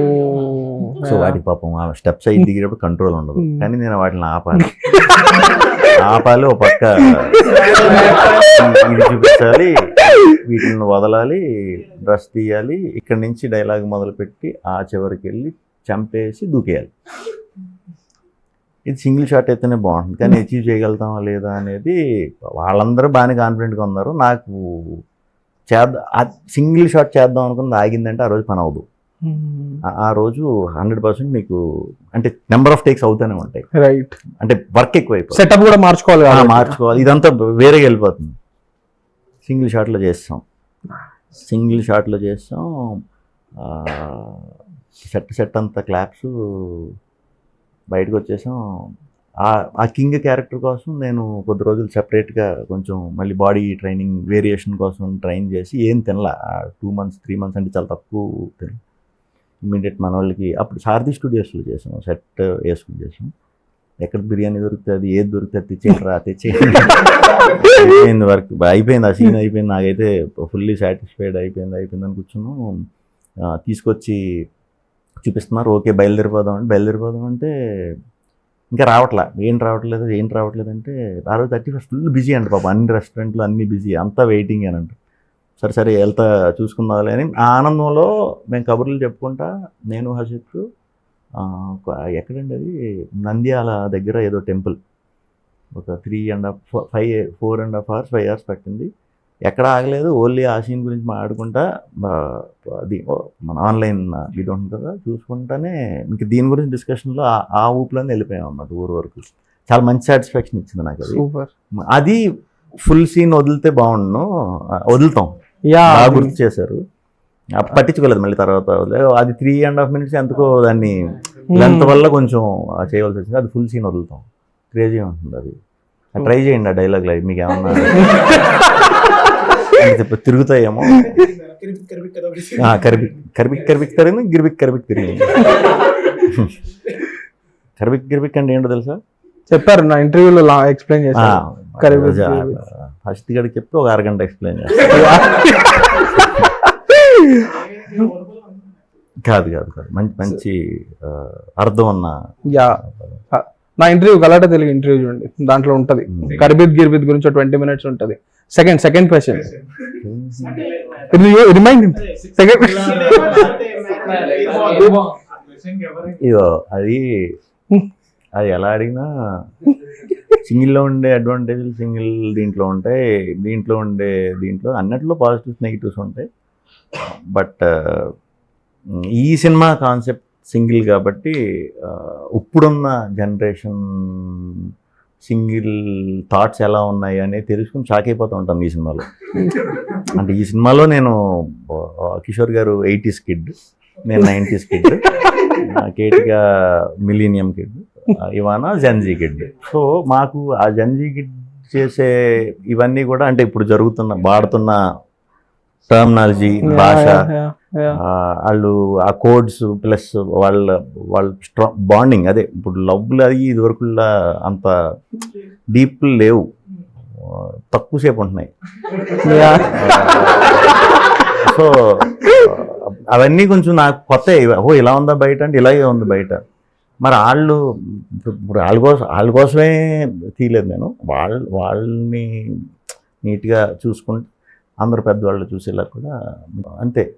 మీరు ఎంటర్టైన్మెంట్ ఉంటుందని నేను చెప్తున్నా, షార్ట్గా ఉంటుంది, అట్ ద సేమ్ టైం మంచి కథ కూడా ఉంటుంది, కొత్త స్క్రీన్ ప్లే ఉంటుంది, ఏం కాంప్లికేషన్స్ ఉండవు, స్వాగ్ లాగా రాయక్కర్లేదు, మినిమం డిగ్రీ చదవక్కర్లేదు, ఎన్నిసార్లు ఎక్కువ ఫెయిల్ అయితే అంత బాగా అర్థమవుతుంది సినిమా. సో మెయిన్ అది. ఇంకోటి ఉంది, థర్డ్ క్వశ్చన్, రోలింగ్ ఒకటి వదలండి అని అడిగారు కదా ఆయన. కాదు, నేను ఏదో దొంగతనాలు చేసేసి ఏదో చేసి తప్పించు తిరుగుతున్నాడు రాయుడు దొంగడు అన్నట్టు ఏమో అంటే నాకు తెలియదు. అంటే ఆ ఫ్లోలో చూసేటప్పుడు మరి నా నోట్లోంచి వచ్చే మాట కంట కూడా మరి నన్ను ఏమన్నా అయిపోతుందేమో నచ్చుతుందో, లేకపోతే మనలాగా 2-3xలో చూడలేదేమో వాళ్ళు. స్క్రిప్ట్ ఉండాలి కంపల్సరీ, సెన్సార్ స్క్రిప్ట్ అని ఒకటి ఉంటుంది సెపరేట్ గా. ఇంకొకటి ఉంది క్లిప్,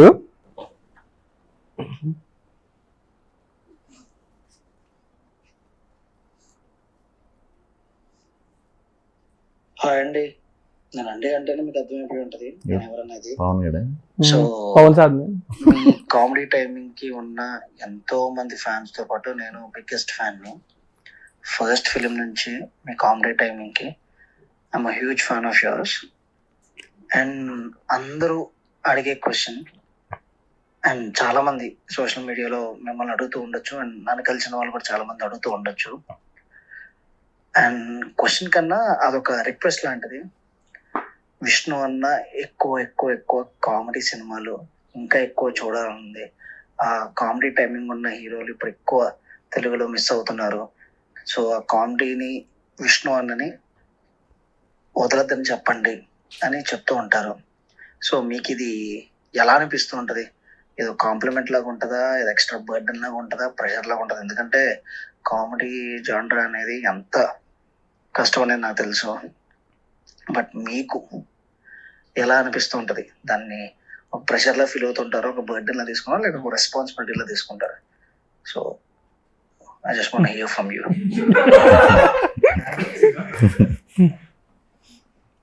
కామెడీ బేసిక్గా కామెడీతో కన్విన్స్ చేయడం చాలా కష్టం. సారీ అంత ఈజీ కాదు కామెడీ క్రియేట్ చేయడం, ప్రతిసారి క్రియేట్ చేయడం చాలా కష్టం. బట్ లక్కీగా మనకి మంచిగా దొరికినప్పుడు, అంటే ఈ కామెడీయే నిజంగా నేను కోవిడ్ వరకు కూడా కంటెంటే చేద్దాం అని, కామెడీ సెపరేట్గా చేయకూడదని నేను రమేష్ కథలు చేసే కానీ ఫిక్స్ అయ్యా. ఎందుకు అంటే కామెడీ అలవాటు అయితే కామెడీయే కావాలంటారు. నేను ఇంకా బోర్డు కథలు చెప్దాం అనుకున్నాం, కంటెంట్ దీంట్లో చెప్దాం అనుకున్నాం, కామెడీ ఎన్ని రోజులని చేస్తాం, బోర్ కొట్టేస్తాం గ్యారంటీ. సో నేను ఈ కంటెంట్ డ్రివెన్ సినిమాలు చేసే అంతవరకు కూడా 2020 కోవిడ్లో కూడా నేను ఆలోచించింది ఏంటంటే ఇకపై కామెడీ చేద్దాం. అంటే కామెడీ ఒకలా కాదు, ఇప్పుడు ఒకేలా చేసేస్తే బోర్ కొట్టేస్తాం. సో కామెడీలోనే ఒక 3-4 డైరెక్షన్లు నేను ఆల్రెడీ టెస్ట్ చేసి కూడా చూసుకున్నాను. సరదాగా చెప్పాలంటే ఇప్పుడు మీరు అందరూ నా ఫ్రెండ్స్, నా రెగ్యులర్ కామెడీ ఇప్పుడు ఇది ఒకలా మనం మాట్లాడుకుని సరదాగా ఉంది. నేను ఇంకో స్టైల్లో కూడా మాట్లాడతాను మీతో, దానికి కూడా మీరు నవ్వుతున్నారు, ఓకే ఇది కూడా నవ్వుతున్నారు, ఓకే. ఇంకో స్టైల్లో నేను మీతో మాట్లాడతా, నవ్వుతున్నారు, ఓకే. ఆ వేరియేషన్లతో నిజంగా కథలు దొరికినప్పుడు వేరియేషన్లు ఇచ్చుకుంటే కామెడీ చేద్దాం కంపల్సరీ. కామెడీని మాత్రం మిస్ అవ్వద్దు, అది మెయింటైన్ చేస్తూనే మంచి కథలు చెప్దాం అనేది నేను అనుకుంటున్నాను. కంటిన్యూ చేస్తా. పవన్ గారు మరి ఓవర్ యాక్షన్ పెద్ద కామెడీ చాలా మా ఇద్దరు సింక్ కూడా చాలా బాగుంటుంది. మేము రమేష్ కథలు అయిన తర్వాత చాలాసార్లు ప్రతి సినిమా పవన్ నాతోనే చేద్దాం అనుకుంటాడు. పవన్ ఎప్పుడంటే అప్పుడు రెడీ అని నేను అనుకుంటాను, కానీ ఎందుకు కుదరలేదు. మరి కామెడీ సినిమాయే చేద్దాం అయితే మనం కూడా. నువ్వు మరి చెప్పండి. చూస్తారు కదా డీజేటీలు, జాతిరత్నాలు అలాంటి సినిమాలు చూసినప్పుడు మీరు ఏదన్నా సినిమా చూసి ఈ సినిమా నేను కూడా చేయొచ్చు, నేను బాగా చేయొచ్చు అలా ఏమన్నా? అలా నేను చేస్తే బాగుండని వచ్చేసిన సినిమా గురించి అయిపోయిందని మీరు అసలు ఎప్పుడు ఆలోచించను. బట్ జాతిరత్నాలు డీజేటీలు చూసినప్పుడు అయితే పిచ్చిగా ఎంజాయ్ చేశారు. మామూలుగా కాదు, ఎంజాయ్ చేశారు. వాళ్ళు వెరీ క్లియర్గా చెప్పేశారు కదా, ఇది ఎంటర్టైనర్, ఈ కైండ్ ఆఫ్ ఎంటర్టైనర్ అని. ఆ జానర్కి తగ్గట్టే. అంటే మీకు కూడా ఇలా స్టోరీ పక్కన పెట్టి ఫుల్ స్క్రీన్ బ్లాస్ట్ అయ్యేలాగా చేయొచ్చు. అంటే అది ఎంత స్టోరీ పక్కన పెట్టినా ఆ డ్రైవ్ ఎక్కడ బోర్ కొట్టకుండా ఏదో ఒక వెళ్ళాలి అంటే ఏదో ఒకటి ఉంటుందండి. అండర్లైన్గా ఏదో ఒక కథ ఉండాలి. ఇప్పుడు జాతిరత్నాలు కూడా ఒక రకంగా థ్రిల్లర్ స్టోరీ ఉంటుంది అండర్లైన్, కాబట్టి అది దీన్ని ఎక్కువ ఫోకస్ చేశారు. బట్ ఇది అనేది లేకపోయి ఉంటే మళ్ళీ మీకు వేరే షోలో అవుతుంది, టీవీ షోలో అవుతుంది. సో అండర్లైన్ ఉండాలి, అది ఇంట్రెస్ట్ ఉండాలి. ఏదైతే సబ్ ప్లాట్ మనం ఏదైతే మెయింటైన్ చేస్తున్నామో దానికి ఎంటర్టైన్మెంట్ దొరికితే మాత్రం మంచిగా ఎంటర్టైన్మెంట్ దొరికినప్పుడు సబ్ ప్లాట్ చిన్నదైనా పర్లా. మీకు ఏదైనా సీరియస్ స్టోరీ దొరికినప్పుడు అందులో మీరు ఎంటర్టైన్మెంట్ ఇంక్లూడ్ చేద్దాం అలా. ఇప్పుడు మృత్యుంజయ్ అది థ్రిల్లర్ బేస్డ్, థ్రిల్లర్ సో దాంట్లో కామెడీ గేమ్డీ లాంటి ప్యూర్ థ్రిల్లర్. ఫస్ట్ థ్రిల్లర్ కావాలంటే రండి, కామెడీ అన్ని కూడా దొరికినాయంటే తీసుకోవాలి. ఓకే. ఇప్పుడు మనం ఎప్పుడు కూడా మీరు ఇందాక అన్నారు కదా, నీది నాది ఒకటే కదా చెప్పడానికి వెళ్ళినప్పుడు అసలు ఇది ఒక కథ అని ప్రొడ్యూసర్స్ అడిగారని. సినిమా అంటే ఇలా ఉండాలి అని ఒక పర్స్పెక్టివ్ ఉంటుంది అనమాట. ఒక సినిమా అంటే ఇట్లా ఉండాలి, ఒక ఇంట్రో సాంగ్. అది ఇప్పుడు మారుతుందో లేదో నాకు తెలియదు, నిజంగా తెలియదు. ఎందుకంటే అంటాం మనం కొత్త సినిమాలు వస్తున్నాయి కదా అని, కానీ సంవత్సరానికి 1-2 సినిమాలు వస్తాయి, అవే వస్తాయి. ప్రతి ఇయర్ 1 or 2 మూవీస్ మాత్రమే వస్తాయి. మిగిలిన ప్యాటర్న్ ఏ మాత్రం అది. వై డూ థింక్ ఇప్పుడు మీరు కూడా ఇండస్ట్రీ ఇన్సైడర్, మీరు చాలా మందితో డిస్ట్రిబ్యూటర్లు వాళ్ళతో ఇంటరాక్ట్ అవుతుంటారు కాబట్టి ఎందుకు ఆ పర్స్పెక్టివ్ అలా ఉంది? ఎందుకంటే అలా ఇప్పుడు జనాలకి ఇది కావాలి అని చెప్పి ఫార్ములేట్ చేస్తే కూడా సక్సెస్ పర్సెంటేజ్ స్టిల్ ఆ ఎక్స్పెక్టేషన్స్ తో తీసిన సినిమాలు కూడా లైక్ ఇది ఆడియన్స్ కి నచ్చుతుంది, ఇది ఆడియన్స్ కమర్షియల్ సినిమా అంటే ఫార్ములా సినిమా కదా, ఫార్ములా వేసుకుని అట్లా వేసుకొని చేస్తే కూడా సక్సెస్ గ్యారంటీ కాదు కదా, గ్యారంటీ కాదు. 3 or 4% ఓన్లీ నో 100 అట్లా చేసిన సినిమాలని వర్క్ అవ్వట్లేదు కదా. సో ఎందుకు అలా, వాట్ ఈస్ దట్, ఎందుకు అలా ఆలోచిస్తున్నారు? ఇంకా మళ్ళీ బిజినెస్ యాంగిల్ దీంట్లోకి వస్తుంది కాబట్టి పెద్ద బడ్జెట్లతో చేసినప్పుడు రిస్క్ తక్కువ ఉండేలాగా అందరూ చూసుకుందాం అనుకుంటారు. ఇప్పుడు పెద్ద సూపర్ స్టార్లు అన్నా కూడా కాంబినేషన్ మీద ఎందుకు వెళ్తారంటే అది మళ్ళీ బిజినెస్ అది.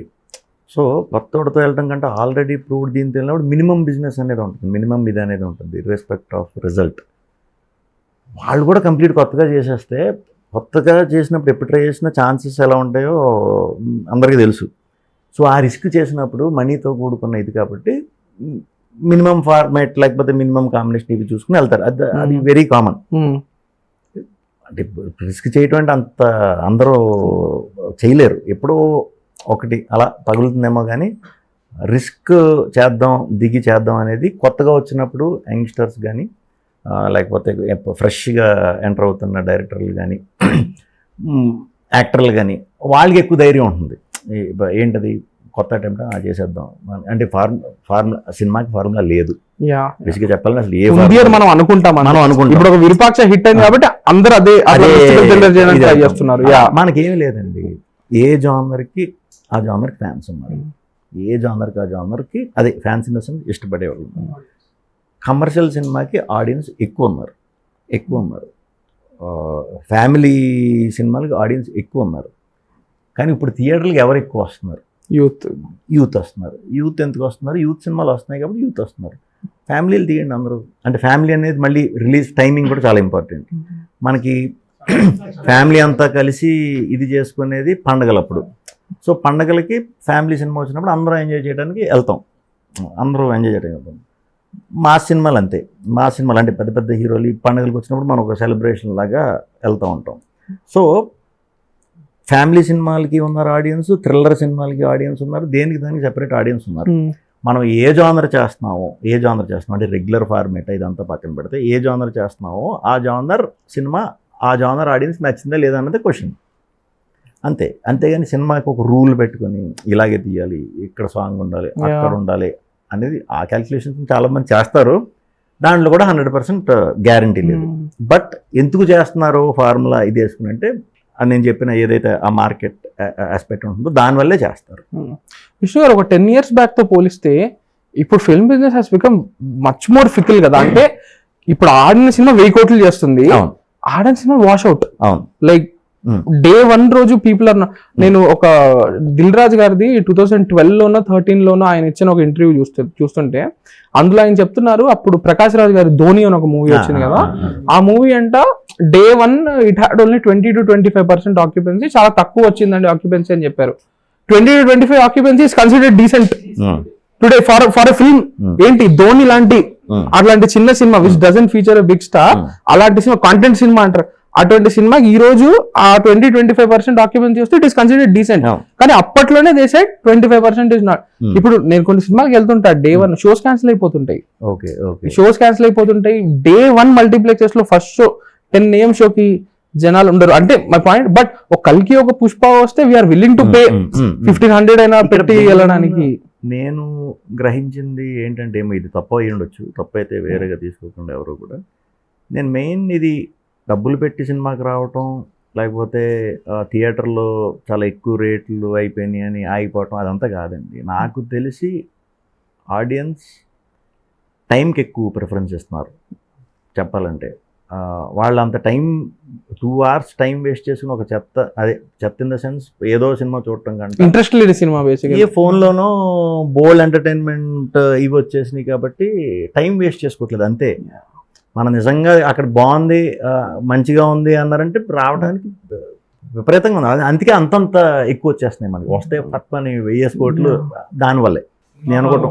ఇప్పుడు వెళ్ళట్లే టైం వేస్ట్ తెలుసుకోవట్లేదు ఎవరు. మనం దాన్ని కరెక్ట్గా పట్టుకుని ఆ యాంగిల్లో వర్క్ చేయడం స్టార్ట్ చేసామంటే చాలా ఈజీ అవుతుంది అనుకుంటున్నాను నేను. ఇప్పుడు మీరు బిజినెస్ గురించి వీటి గురించి మాట్లాడారు. అదేవిధంగా ఇంతకు ముందు కూడా మీరు చెప్పినప్పుడు మీరు పడిన కష్టాలు, మీరు ఆ 8 ఏళ్ళు వెయిట్ చేయడం వాటి గురించి చెప్పారు. కానీ ఇప్పుడు సాంకేతిక పరిజ్ఞానం అనేది చాలా మారిపోయింది. సో, ఇప్పుడు ఏఐ తోటి మీరు ఫోన్‌లో ఒక 4, 5 వీడియోలు రికార్డ్ చేసిస్తే, నేను దాంతోటి సినిమా తీసేయొచ్చు. మిమ్మల్ని హీరోగా పెట్టేసి. సో, అది ఇంకో మీరు 3, 4 సంవత్సరాల్లో మారుతుంది, వేరే విధంగా వెళ్తుంది అని చెప్పారు. ఇప్పుడు ఇందాక ఆయన కూడా నీది నాది ఒకే కథకి ఇందులో కథ ఏంటి లేదా అది బిజినెస్ మోడల్ అన్నారు. సో, ఇప్పుడు ఏఐ తోటి నేను సెట్ అయ్యక్కర్లేదు. చాలా సింపుల్‌గా తీసేయొచ్చు. సో, దీని మీద మీ అభిప్రాయం ఏంటి? అంటే ఏంటి ఇది ఏఐ పరిజ్ఞానం మనం తెలుగు సినిమాల్లో ఇంకా ఎక్కువగా చూడడానికి ఆస్కారం ఉందా? అది వాడడానికి ఏమైనా ముందుకి వెళ్ళడానికి సీ కరెక్ట్‌గా మనకి వాడి ఏఐని వాడుకున్నోడికి అద్భుతమైన ఫ్యూచర్ ఉంది. ఇప్పుడు దాని గురించి మనం ఎక్కువ ఆలోచించామంటే ఇప్పుడు పని చేయలేం. చాలా కంగారు వస్తుంది దాని గురించి ఆలోచిస్తుంటే.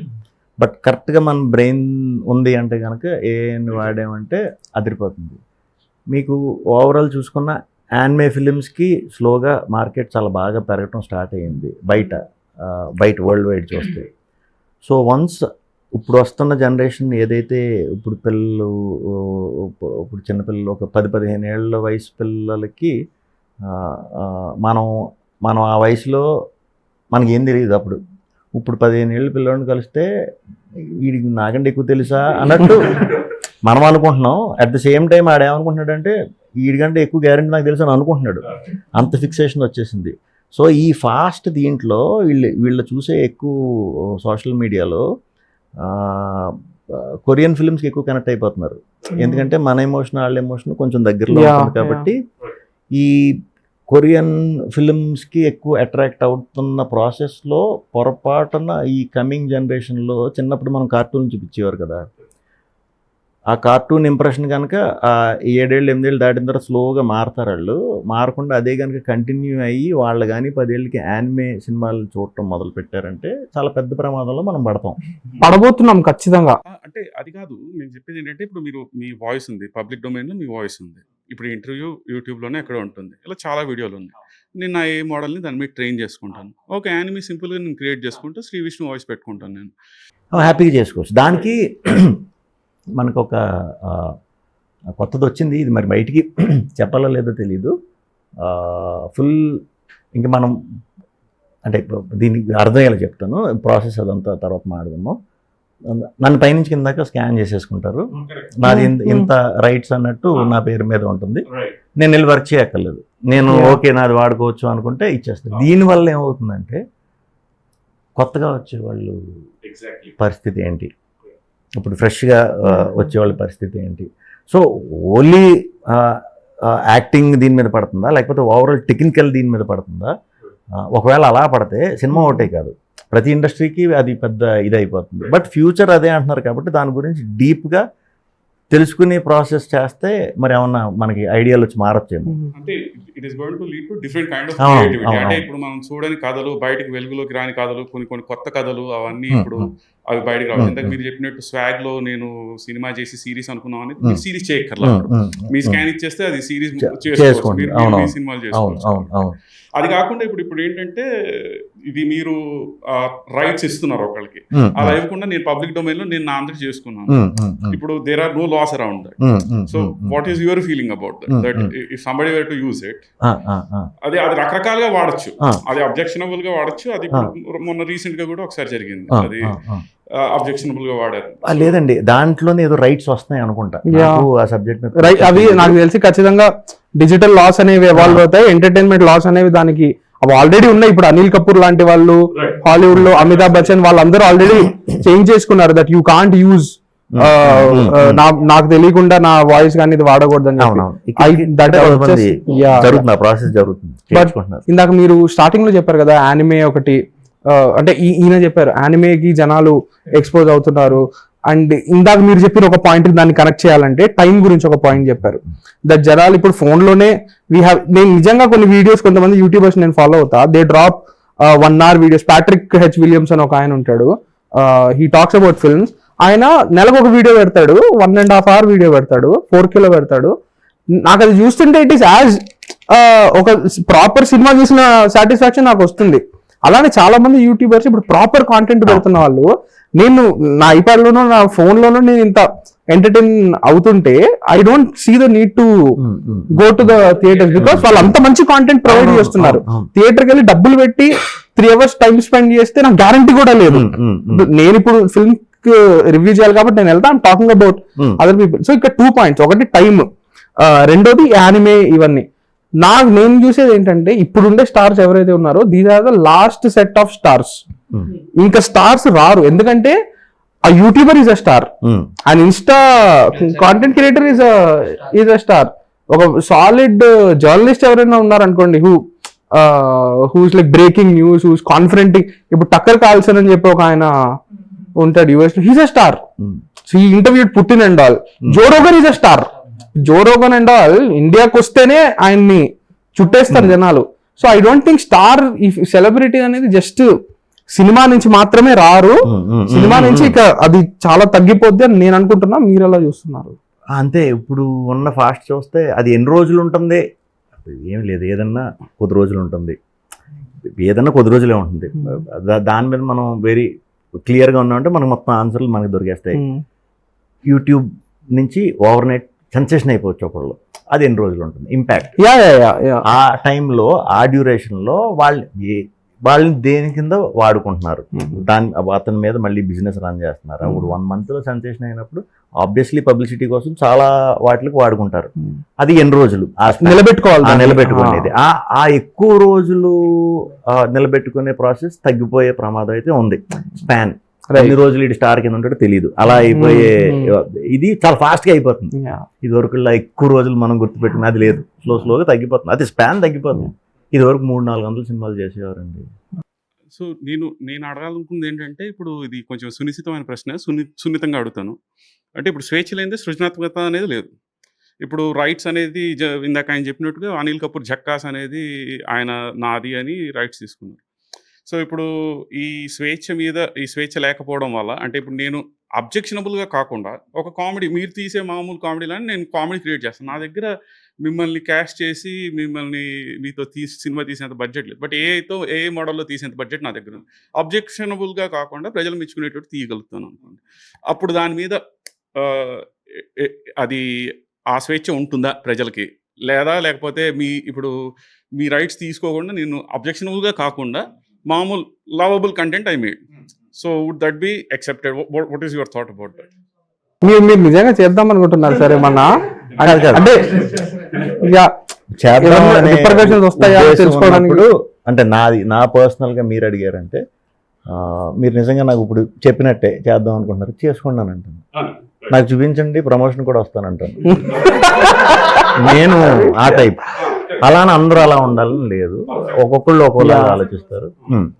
అంటే ఇప్పుడు నాకు like recentగా I don't want it to be a controversial question or anything, but I'm more about like ఈ స్వేచ్ఛ అనేది, సృజనాత్మక స్వేచ్ఛ అనేది ఇప్పుడు ఎవరో ఒకళ్ళు నొప్పించుకున్నారని సినిమాల్లోంచి కొన్ని తీసేయడాలు, లేకపోతే దాన్ని ఇలా తీసేమని క్షమాపణలు చెప్పడాలు, ఇవి అంటే సర్వసాధారణం అయిపోయాయి అన్నమాట. అంటే అసలు ఒకళ్ళు నొచ్చుకోకుండా ప్రగతి అనేది లేదు, ఒకళ్ళు నొచ్చుకోకుండా సృజనాత్మకత అనేది లేదు. అదేదో జాంబలగడి పాంబ సినిమాలో ఇది రాయి అన్నారండి అన్నట్టుగా అయిపోయింది. ఇప్పుడు దీని మీద ఇన్ జనరల్ తెలుగు సినిమాల్లో దీని మీద మీ అభిప్రాయం ఏంటి? అంటే ఎవరో ఒకళ్ళు నొచ్చుకుంటూ ఉంటారు కాబట్టి సృజనాత్మకత తగ్గిపోతుందా? అంటే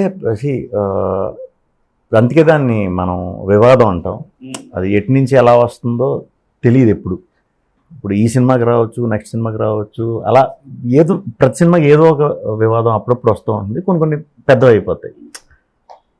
ఆ వివాదం నేను కెరీర్లో ఫస్ట్ టైం ఈ సినిమాకి ఫేస్ చేశా. మార్నింగ్ ఈ టైంకే మాకు ఇది ఇలా హర్టింగ్గా అనిపించిందని తెలిసిన వెంటనే దీన్ని పెద్దది చేయకుండా పెద్దది చేసుకుంటే వెళ్ళి పబ్లిసిటీ చేసుకుంటే ఇంకా బాగుంటుంది. బట్ నాకు అలాంటి నచ్చవు. ఇమీడియట్ గొడవ అవుతుంది అంటే, మనం సారీ చెప్తే గొడవ అవుతుందంటే నేను చెప్పడానికి రెడీ. ఇప్పుడు నా సమస్యనే కాదు, ఇప్పుడు ఇక్కడికి వచ్చిన తర్వాత మీరు కలిసి మీకు ఏదో పొరపాటున ఒక హీరో గురించి మాట్లాడుకుని ఇది వచ్చిందంటే మీ గొడవ ఆపడానికి నేను సారీ చెప్పడానికి రెడీ. అది నా మైండ్ సెట్. అయినా ఆగట్లేదంటే అది వేరు, మళ్ళీ వేరు. బట్ మ్యాక్సిమం 99% ఏ గొడవ అన్నా కూడా మనం ఆపడానికే చూడాలి. మనకి మనం మన పనులు చూసుకుని మనం ఇది చేసుకోవడానికి టైం లేదు. బయట బోర్డులు బోల్డ్ జరిగిపోతుంది, వాటికే మనకి టైం లేదు. మళ్ళీ యుద్ధం వచ్చేటట్టు దాని గురించే ఒక పక్క టెన్షన్. అంటే మళ్ళీ ఇప్పుడు ఇంటర్నల్ గా చిన్న వచ్చినప్పుడు అది ఇమీడియట్ క్లోజ్ చేసేసుకుంటేనే మంచిదని నా ఉద్దేశం. అన్న ఇందాక మీరు అన్నారు కదా కంటెంట్ చాలా చెప్పాలనుకుంటున్నాను మూవీస్ ద్వారా అని, and at the same time business angle కూడా వస్తుంది ప్రొడ్యూసర్ ద్వారా అని. సో మీరు ప్రొడ్యూస్ చేసినప్పుడు అప్పట్లో ఒకటి ఉండేవాడు కానీ నీది నాది ఒకటి కదా, సో కంటెంట్ ని బిజినెస్ ని ఎలా బ్యాలెన్స్ చేసుకున్నారు? అంటే ఈ కాన్ఫ్లిక్ట్ ఎప్పుడన్నా వచ్చిందా ఫ్రీక్వెంట్? అప్పుడు జీరో అసలు లేదు బిజినెస్ మన మీద, తెలీదు. బట్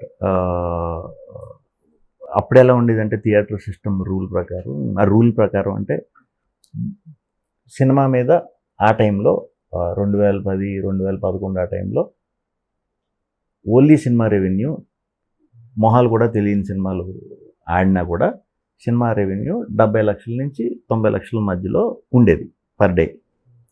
ఏ సినిమా లేనప్పుడు, అదే సినిమా హాల్ రన్ అవుతూ ఉంటాయి కదా, ఈ పెద్ద హీరోల సినిమాలు అవ్వక్కర్లేదు, ఏదో ఒకటి సినిమాలు ఆడుతూ ఉంటాయి కదా, మినిమం నేను చెప్పేది అది చాలా మంచి విషయం కదా. అది 70 లక్షల నుంచి ఇంత రెవెన్యూ ఉండేది. ఇది నాకు సురేష్ బాబు గారితో కూర్చుని ఆ టైంలో అసలు ఆ ప్రాసెస్ ఎలా ఉంటుందో తెలుసుకునే క్రమంలో నాకు తెలిసింది మినిమం అనేది ఉంటుంది. సో ఏ సినిమా చేసినా మనం ఒక 20 లక్షలకో 30 లక్షలకో తీసుకుని చేసే విసులుబాటు అయితే ఉంది అప్పుడు. సో అది ఐడియా ఉంది నాకు. జీరో మన మార్కెట్ వాల్యూ అప్పుడు జీరో, ఎందుకంటే ఏమి లేవు నా సినిమాలు, ఏమి రాలేదు, ఫస్ట్ సినిమాలు అయ్యి. బట్ ఆ సినిమాకి మొత్తానికి అప్పుడు శాటిలైట్ రైట్స్ ఓటీటీ లేవు, ఓన్లీ థియేటర్ తర్వాత వచ్చేవి కదా, శాటిలైట్ ఉండేది. అది కూడా రిలీజ్ తర్వాతనే శాటిలైట్ ఉండేది. శాటిలైట్ కూడా ఏమైందంటే అప్పుడు ఏదో పెద్ద ఇష్యూ జరిగి కరెక్ట్గా ప్రేమేష్ కాదల్ రిలీజ్ రోజు నుంచి అప్పుడు ఓన్లీ ఒక పెద్ద సంస్థ కొనేది సినిమాలు, మ్యాక్సిమం 90% రాలే, మిగతా 10% మిగతా ఛానల్స్ అన్ని కొని. మన టైం అదే అంటున్నాను కదా, ఎంత చెత్త దానికన్నా శాటిలైట్ రేట్ ₹1 కోటి ఉండేది. ₹1 కోటి ఉండేది. అండ్ థియేట్రికల్ ఇది చిన్న ఆ మినిమం ఉంటుంది. అండ్ రోజుకి ఇంత కలెక్షన్ అయితే ఏ సినిమాలు ఉన్నా థియేటర్ల నుంచి వచ్చే డబ్బులు ఇంత ఉండేది అనమాట మార్కెట్ వైజ్. నా టైంకి వచ్చినప్పుడు సమ్ శాటిలైట్ ఇష్యూ ఏదో ప్రాబ్లం వచ్చి శాటిలైట్ కొంటూ ఆపేశారు. శాటిలైట్లు అనేది లేదు. సో శాటిలైట్ అనేది కూడా ఇంకేసుకునేవాళ్ళం కదా బడ్జెట్లో. ఇప్పుడు ఓన్లీ థియేటర్ల మీద ఎంత అమ్ముకుంటాం చేసుకోవాలి అని ఆ టైంలో అలా నడిచేది. ధైర్యంగానే ట్రయల్ వేసాం అప్పుడు, అంతే. ట్రయల్ వేయటంతో నెమ్మదిగా డిస్ట్రిబ్యూటర్లు వస్తారు, చూస్తారు, మంచిగా ఒక 100 రావాల్సింది మాకు 60-70తో బాగానే ఉంది అనుకున్న టైంకి డిమానిటైజేషన్ వచ్చింది. సో అది వచ్చినప్పుడు అదో కొత్త టాస్క్ మాది. నెక్స్ట్ వీక్ రిలీజ్ అన్నప్పుడు ఇవాళ షాక్ అవుతాం కదా, అలా ఓ ప్రాబ్లం వచ్చింది. దాన్ని మళ్ళీ ఓవర్కమ్ చేయడానికి మళ్ళీ 2 నెలలు డిలే చేయాల్సి వచ్చింది. 2 నెలలు మళ్ళీ మనం ఆ రోజుల్లో ట్రైలర్ హోల్డ్ చేయటం అంటే ఈ లేవు అప్పుడు. అంటే నాకు తెలియదు, నాకు ఈ మధ్యనే తెలుస్తున్నాయి అంటే ఈ హోల్డ్ చేయొచ్చు, అది ప్రమోషన్ని బూస్ట్ చేసి ఇదంతా నాకు ఇప్పుడే తెలిసింది. అది ఆ టైంకి అసలు తెలియదు. సో ట్రైలర్ని కొద్ది రోజులకి మళ్ళీ కొత్తగా కట్ చేసి కుక్కటిపల్లిలో గజంతో తెలుసా ఇలాంటి షార్ట్ ట్రైలర్స్ అవి టీవీల్లో వేసి చిన్న ఎగ్జైట్మెంట్ తెప్పించి రిలీజ్ చేసాం. రిలీజ్ చేసిన తర్వాత నాకు మీడియా నుంచి ఆల్ వెబ్సైట్లు కానీ ఇవి కానీ ఎక్స్ట్రాడినరీ రివ్యూస్. నాకు తెలిసి చాలామందికి ఇప్పటికి కూడా అప్పట్లోకి పడిన రేటింగ్స్ క్రాస్ చేయలేదు చాలామంది. అంత క్రేజీ రివ్యూస్ రావటం, మంచిగా ఒక 4-5 రోజులకి బయట పబ్లిక్ టాక్ తెలిసి నెమ్మదిగా అలా అలా అలా అలా అందుకొని 10 రోజులు బ్రహ్మాండంగా ఆడింది. కరెక్ట్గా ఇప్పుడు పండగ ఇంకా ఎరగదేస్తుంది అనుకునే టైంకి చిరంజీవి గారు చాలా సంవత్సరాల తర్వాత 150, బాలయ్య బాబు గారు 100 ఫిలిం పడింది. దాంతో పండగ అంతా తీసేశారు. మళ్ళీ పండగ అయిపోయాక సెకండ్ వీక్, అదే పండగ అయిపోయి థర్డ్ వీక్ నుంచి మళ్ళీ చేశారు. అలా మేము అప్పట్లో ఉండేవాడు మొత్తానికి ఇదయ్యాం. తర్వాత శాటిలైట్ సినిమా బాగుందంటే అప్పుడు శాటిలైట్లు కొనేవారు. ఆ డిజిటల్ హిందీ రైట్స్ అని ఉండేది, అదే చేసుకున్నాం. ఆ హిందీ డబ్బింగ్ రైట్స్. నీది నాదికి సేమ్ ట్రైలర్ చాలా బాగా సక్సెస్ అయింది. నాకు అది పర్సనల్గా ఓకే అన్నట్టు అనుకున్నాను, కానీ ఆ ట్రైలర్ చాలా మంచి రెస్పాన్స్ వచ్చింది. టప బిజినెస్ అయిపోయింది, మీరు శాటిలైట్లు అయిపోయింది. దానికి కూడా చాలా మంచి స్పందన వచ్చింది. హాయ్నా, అది ఇందాక మీరు టైం ఇంపార్టెంట్ రన్ టైం గురించి మాట్లాడారు కదా, బట్ ఎంటర్టైన్మెంట్ మూవీ కదా, కొంచెం ఎక్కువ ఉంటే అనిపిస్తుంది కదా మనకి సినిమా. ఎంటర్టైన్ అవ్వచ్చు కదా, ఎక్కువ ఏదైనా బాగోదమ్మా. అంతే అంటారా? ఎక్కువ ఏదైనా బాగోదు, అంటే ఎక్కువ అయిపోతే బాగోదు. అలా అక్కడ అక్కడ అక్కడ అలా ఉంటే మళ్ళీ బాగానే ఉంటుంది. ఏదన్నా సరే ఒకేసారి ఎక్కువ పెడితే కొంచెం గొడవ. ఇప్పుడు ఫ్రెండ్స్ వెళ్ళారనుకోండి, మీరు ఎక్కువ పెట్టేసాను నేను, మీకు నాయి కనెక్ట్ అవ్వచ్చు, ఎందుకంటే మీరు నా క్యారెక్టర్ అవ్వచ్చు, మీ ఫ్రెండ్కి వెన్నెల కిషోర్ గారిది ఇది అవ్వచ్చు. సో మీ ఎక్కువైపోయింది అనుకోండి సీన్లు, ఆయన కోపం వచ్చేస్తుంది. సో అలా ఫ్రెండ్స్ మధ్య చిచ్చు పెట్టకూడదని మంచి లెంత్లోనే ముగిస్తాం. మరి 2 hours 5 minutes అంటే కొంచెం చిన్నగా అనిపిస్తుంది కదా. ఒకేసారి 2 సార్లు బుక్ చేసుకోండి, 4 గంటలు ఇవ్వండి. మీరు చూసినప్పుడల్లా కొత్త ఎక్స్పీరియన్స్ ఉంటుంది. ఒక 3-4 సార్లు వరకు 3-4 సార్లు వరకు ఫస్ట్ టైం చాలా మిస్ అవుతారు, సెకండ్ టైం కొన్ని మిస్ అవుతారు, థర్డ్ టైం కొంచెం మిస్ అవుతారు, ఫోర్త్ టైం మొత్తం అర్థమైపోతుంది మీకు. మిస్ అవ్వడం అంటే సంస్కృతా ఎక్స్ప్రెషన్స్, మంచి మంచి మంచి బాడీ లాంగ్వేజ్ ఉంటాయి. అన్న ఇప్పుడు లైక్ ఇండస్ట్రీలో నడుస్తున్న టాపిక్ రివ్యూస్ అని, నేను రివ్యూర్నే, మాకు యూట్యూబ్ ఛానల్ ఉంది. సో అంటే ఏంటి రివ్యూ కావాలా వద్దా? ఎవరికి? 100% సినిమా రిలీజ్ చేసేది ఎలా ఉందో తెలుసుకోవడానికి. ఎవరన్నా ఎదురు చూసి రిలీజ్ రోజు ఏంటి బాగుందో బాగాలేదా, అది రివ్యూ, దాన్ని రివ్యూ అంటాం కదా. అంటే పూర్తిగా కూర్చుని అనాలిసిస్ అంటారు కదా, అది చేస్తారు. అది మనం సినిమా తీసి ఆడియన్స్లో పెట్టినప్పుడు వాళ్ళు డబ్బులు ఇచ్చి టికెట్ కొనుక్కుని సినిమాకి వచ్చినప్పుడు నచ్చితే నచ్చిందని, నచ్చకపోతే నచ్చలేదని రివ్యూ 100% రాసే రైటు అందరికీ ఉంది. రివ్యూవర్కి 100% అందరికీ ఉంది. అది లేదని ఆపటానికి మనం ఎవరూ సరిపోం, అది ఆగదు కూడా. అట్లీస్ట్ ఈ జనరేషన్ చచ్చిన ఆగదు. మీరు కొత్త మూవీ చూసినప్పుడు రివ్యూ చూసి వెళ్తారా లేకపోతే డైరెక్ట్? నేను కొత్త మూవీ చూసినప్పుడు అంటే నేను ట్రైలర్ దీంతో ఫిక్స్ అయిపోతా, చూద్దామా వద్దా అన్నట్టు. కంపల్సరీ పెద్ద హీరోలు మీకు థియేటర్లు చాలాసార్లు తగిలే ఉంటాను. రివ్యూ కంటే ముందే చూసేయటం ఇంట్రెస్ట్. ఒకసారి రివ్యూ వచ్చిన తర్వాత మళ్ళీ నాకు ఎందుకంటే నేనే చెప్పాలి రివ్యూ అందరికి, అదొక నాకు ఉంది. అన్ని లాంగ్వేజ్ చూస్తారా? హాలీవుడ్, మలయాళం? లేదు తక్కువ. నాకు తెలుగు ఇష్టం. నేను తెలుగు చెప్తున్నాను కదా, కల్ట్ మాస్ నేల టికెట్ సినిమాలు ఇంకా ఇష్టం. సో ఇవి ఇష్టం నాకు ఎక్కువ. వాటికి నేను రివ్యూ చెప్పాకే చూడబుద్ది నాకు సినిమా. ఎవరన్నా చెప్పిన తర్వాత చూడబుద్ది, చూడను. ఒకవేళ నాకు వెళ్ళి ప్లాన్ ఉంటాయి ఆ సినిమాకి, ట్రైలర్ నచ్చి ఇది ఉంటే ఫస్టే వెళ్ళిపోతా. అందరికంటే ఫస్ట్ షో ఎక్కడ ఉంటే అక్కడికి వెళ్ళిపోతా. ఈ శ్రీరాముల్లో సలార్ ఎంజాయ్ చేస్తారు కదా ఫస్ట్ డే మార్నింగ్ షో, అలాంటి మూవీ మీరు ఎప్పుడైనా చేయాలనిపించిందా?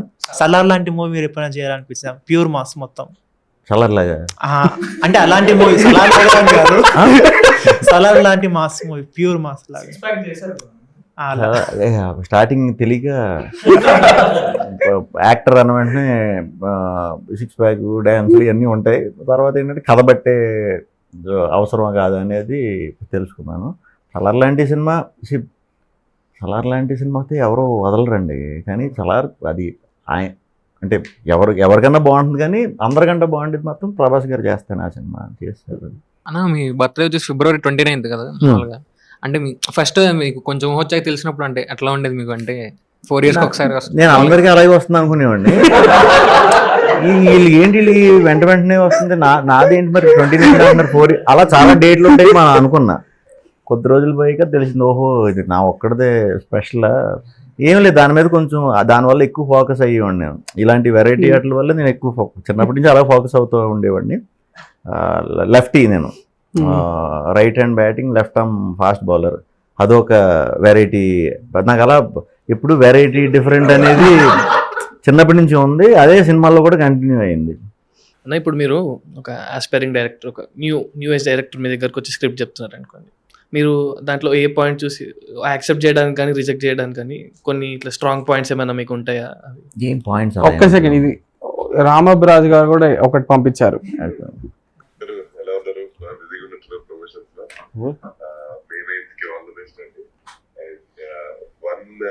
యాక్చువల్లీ ఒక విషయం షేర్ చేసుకోవాలనుకున్నాను. థ్యాంక్ యూ ఫర్ డూయింగ్ రామజరగమ్మ, బికాజ్ ఐ నో ఆ టైంకి అసలు మీ స్లాట్స్ ఎంత బిజీగా ఉన్నాయి, బట్ అది కరెక్ట్ టైం కి పడి it was a fun and blast working with you. Hope to work with you soon. And I want to ask one thing. మీరు చాలా కథలు వింటుంటారు కదా, అంటే like Ram, I want to tell you this. అంటే విష్ణు గారు విన్న కథలు నాకు తెలిసి ఎవరు వినుండరు. I want to know how he picks the right subject. అంటే నాకు కాన్సెప్ట్ తెలిసేమో బట్ అందరికి తెలియాలని, ఎందుకంటే he listens lot of scripts. అంటే గ్యాప్ దొరికిందంటే కథ వింటూ ఉంటారు. నేను మామూలుగా ఎప్పుడైనా ఫోన్ చేసిన ఎక్కడున్నారంటే నరేషన్ లో ఉన్నాయంటారు. So it's like there will be good, there will be bad, there will be, అంటే స్క్రిప్ట్స్ అని కదా, కొంతమంది బాగా నరేట్ చేస్తారు, కొంతమంది నరేట్ చేయకపోవచ్చు, బట్ అయినా కానీ హీ పిక్స్ ద రైట్ ఇది. అది ఎలా అన్నది I want to know. Ramabraju English మాట్లాడుతున్నారంటే మీరు ఇంగ్లీష్ ఈ రెండు సిమిలర్ క్వశ్చన్స్. ఓకే, స్టోరీలు వినటం ఇష్టం, చాలా ఇష్టం. స్టోరీలు వినటం ఇష్టం, స్టోరీలు చెప్పడం ఇష్టం. బట్ అన్నిసార్లు మంచి కంప్లీట్ స్టోరీ అంటాను నేను. కొత్త వాళ్ళన్నా లేకపోతే ఎక్స్పీరియన్స్డ్ అన్నా లైన్ చెప్పండి, లేకపోతే ఫస్ట్ హాఫ్ చెప్పండి బాగుంటే సెకండ్ హాఫ్, అలా ఉండదు. మొత్తం కంప్లీట్ స్టోరీ అంట. నచ్చిందంటే నచ్చింది, లేదంటే లేదు. లెంత్ అని కాదు, మీరు లైక్ నెక్స్ట్ ఇలాంటి క్యారెక్టర్ చేద్దాం అనుకుంటారు కదా, మీకు అనుకున్నట్టు 100% లేదు, అది ఒక 70% ఉంది. మీరు దాని తగ్గట్టు చేంజెస్ చేపిస్తారా? ఒక్కొక్కసారి కొన్ని సినిమాలకి చేంజెస్ అని కాదు, అంతా బాగుంది, కొంచెం మధ్యలో ఏదైనా డౌట్లు ఉన్నా ఇది ఉన్నా, ఎలాగ టీమ్ అవుతాం కాబట్టి ఒక సినిమా ఓకే అయిన తర్వాత మొదలు షూట్కి వెళ్ళడానికి మనకు 6 నెలల నుంచి సంవత్సరం మధ్యలో టైం పట్టి అంత గ్యాప్ ఉంటుంది గ్యారంటీ. ఆ గ్యాప్లోనే మనం ఎక్కువ ట్రావెల్ చేస్తాం కాబట్టి అసలు వాళ్ళకి ఏం కావాలి, లేకపోతే ఏది ఉంటే బాగుంటుంది, ఈ డిస్కషన్లు అన్నీ అయిపోతాయి. ఫర్ ఎగ్జాంపుల్ టెక్నికల్గా ఎక్కువ ఫోకస్ లేదు, మీరు చెప్పింది కదా, మీరు ఓన్లీ కథనే నమ్ముకొని ఇది వెళ్తున్నారు. కెమెరా మీద మీకు కొంచెం అవగాహన తక్కువ ఉంది. ఈ జర్నీలో ఓకే, నేను ఒక మంచి ఎక్స్పీరియన్స్డ్ కెమెరామెన్ మీకు ఇచ్చేస్తా, మీరు నాకు ఈ స్టైలింగులు అయ్యి అంటే చిరాకు, మీకు స్టైలింగ్ అంటే ఇంట్రెస్ట్, నన్ను ఎలాగన్నా మీరు కొంచెం స్టైలిష్గా ప్రొవైడ్ చేద్దాం అనుకుంటున్నారు. మీరు ఈ సినిమాకి మంచి డిజైనర్ని ఎవరినో పట్టుకొచ్చి ఈ సినిమాకి నాకు మీరు అంటే నన్ను మరి 6 నెలలు తిరిగినప్పుడు నన్ను ఎలా ట్యాకిల్ చేయాలో మీకు తెలిసిపోతుంది. నాకు ఇష్టం లేని కూడా మీరు మార్చవచ్చు. ఇది ఎప్పుడు జరుగుతూనే ఉంటుంది. సినిమా ఒకళ్ళ వర్క్ టీం వర్క్ కాబట్టి టీంతోనే కథ ఓకే అయిపోయిన తర్వాత మనం కలిసిపోతాం కాబట్టి ఈ పాయింట్లన్నీ కూడా డిస్కస్ చేసుకుని షూటింగ్ వెళ్తాం. నేనే వచ్చి మీకు కథ చెప్పాలనుకోండి, లైక్ ప్రాసెస్ అంటే నేనని కాదు, అందరూ ఆస్పైరింగ్ పీపుల్ ఇక్కడ. సో మామూలుగా డైరెక్ట్ ఇలా కూర్చుని తెలుగులో చెప్తే చాలా బాగా అర్థమవుతుంది, మధ్య మధ్యలో ఇంగ్లీష్ వర్డ్స్ అయి పెట్టారంటే పర్లేదు, అలా మొత్తం ఇంగ్లీష్లో చెప్పితే ఇలా వినాలి నేను, అంతే. చెప్తారు కదా, సరే తప్పకుండా. అప్రోచ్ నేను డీటెయిల్స్ ఇస్తాను. హాయ్ అన్న. సో మీరు అక్కడ చెప్పారు అప్పట్లో ఒకటి ఉండేవాడు సినిమా, మధ్యలో పండగ అని చెప్పేసి పెద్ద హీరో సినిమాలు వచ్చిన తర్వాత మళ్ళీ 3rd వీక్ థియేటర్లో తీసేసి మళ్ళీ వేసారు. కానీ ఇప్పుడు పరిస్థితి చూస్తుంటే లాస్ట్ మీ 2 మూవీస్ 3 వీక్స్కే ఓటీటీకి వచ్చేస్తుంది. సో ఇలాంటి టైంలో ఫస్ట్ డే ఫస్ట్ వీకే థియేటర్లోనే చూడాలి మీ సినిమా అనే క్యూరియాసిటీ ఎలా తీసుకొస్తారు? ఆల్సో ఇంకా కొంచెం బ్రాడ్గా చెప్పాలంటే 4 వీక్స్లో సినిమా థియేటర్కి ఓటీటీకి వచ్చేస్తుంది అంటే మోటివేషన్ రాదు కదా. నేను అమీర్ ఖాన్ గారు మొన్న ఆ వేవ్ సమ్మిట్ లో ఒక సూపర్ ఎగ్జాంపుల్ చెప్పారు. వాటర్ బాటిల్ తీసుకుని ఇది నా ప్రోడక్ట్, మీరు కొనండి నేను మిమ్మల్ని అడుగుతున్నా, మీరు కొనకపోతే 30 రోజుల తర్వాత నేనే మీ ఇంటికి తెచ్చిచ్చేస్తా అంటే కొనాలని ఎందుకు అనిపిస్తుంది? It's problematic. ఆ సిస్టమ్ అట్లా అయిపోయి ఉంది కదా. యా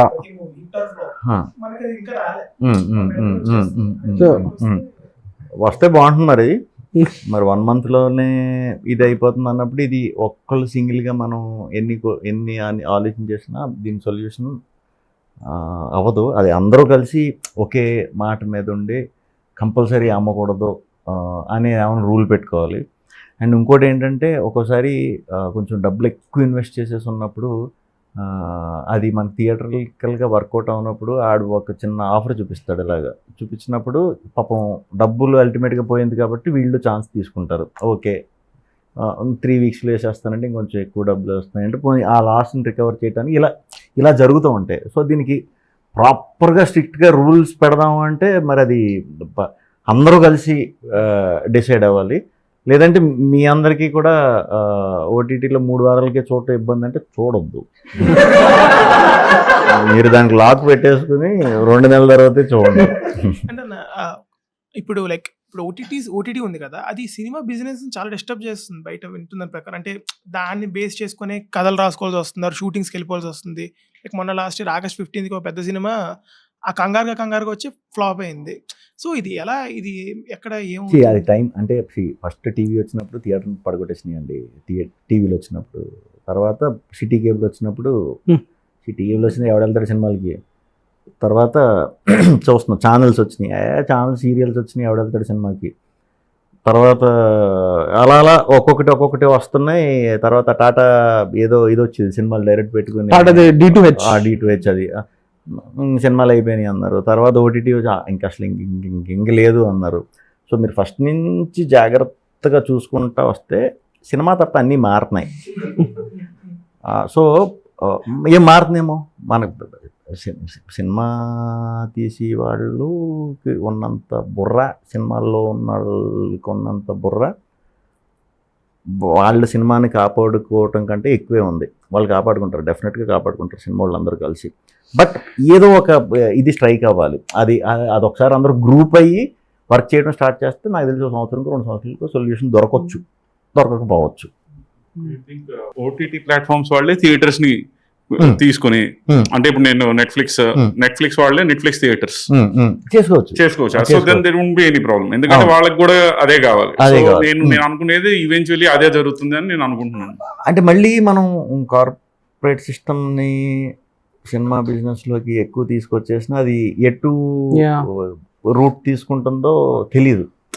ఎవరిలో వచ్చి చేసేదానికి ఇప్పుడు మనం ఇక్కడ పెరిగి ఇక్కడ చూసుకుంటాం, మనకే ఎలాంటి కథ ఇవ్వాలి, ఏంటి ఏదో ఓకే చేయాలని ఇదే మనకే కన్ఫ్యూజ్ అయిపోతుంది ఒక్కోసారి. అలాంటిది ఇక్కడ కల్చర్లో పెరగకుండా ఎక్కడి నుంచో వచ్చే కంపెనీస్ వాళ్ళ ఐడియాలజీ ఎలా ఉంటుందో తెలీదు. ఇప్పుడు ఓటీటీస్లో కూడా అదే అంట కదా ప్రాబ్లం. రీజనల్గా ఈ చాలా వాటికి North Indian people are the ones who are making decisions. So ఇది ఐ థింక్ హరీష్ శంకర్ ఎవరో ఒకసారి హరిశంకర్ గారు ట్వీట్ కూడా చేశారు అనుకుంటా ఆయన. అండ్ నెట్ఫ్లిక్స్ నాకు తెలిసి వాళ్ళు మొన్ననే నెట్ఫ్లిక్స్ CEO ఒక స్టేట్మెంట్ ఇచ్చారు లైక్ 2 weeks బ్యాకే. నెట్ఫ్లిక్స్ హాలీవుడ్ ని కాపాడుతుంది, థియేటర్ ఇంకా అయిపోయింది. So it's not right obviously. Sinners లాంటి ఒక సినిమా Sinners is doing like really well, but అది ఎట్లా వెళ్తుందో.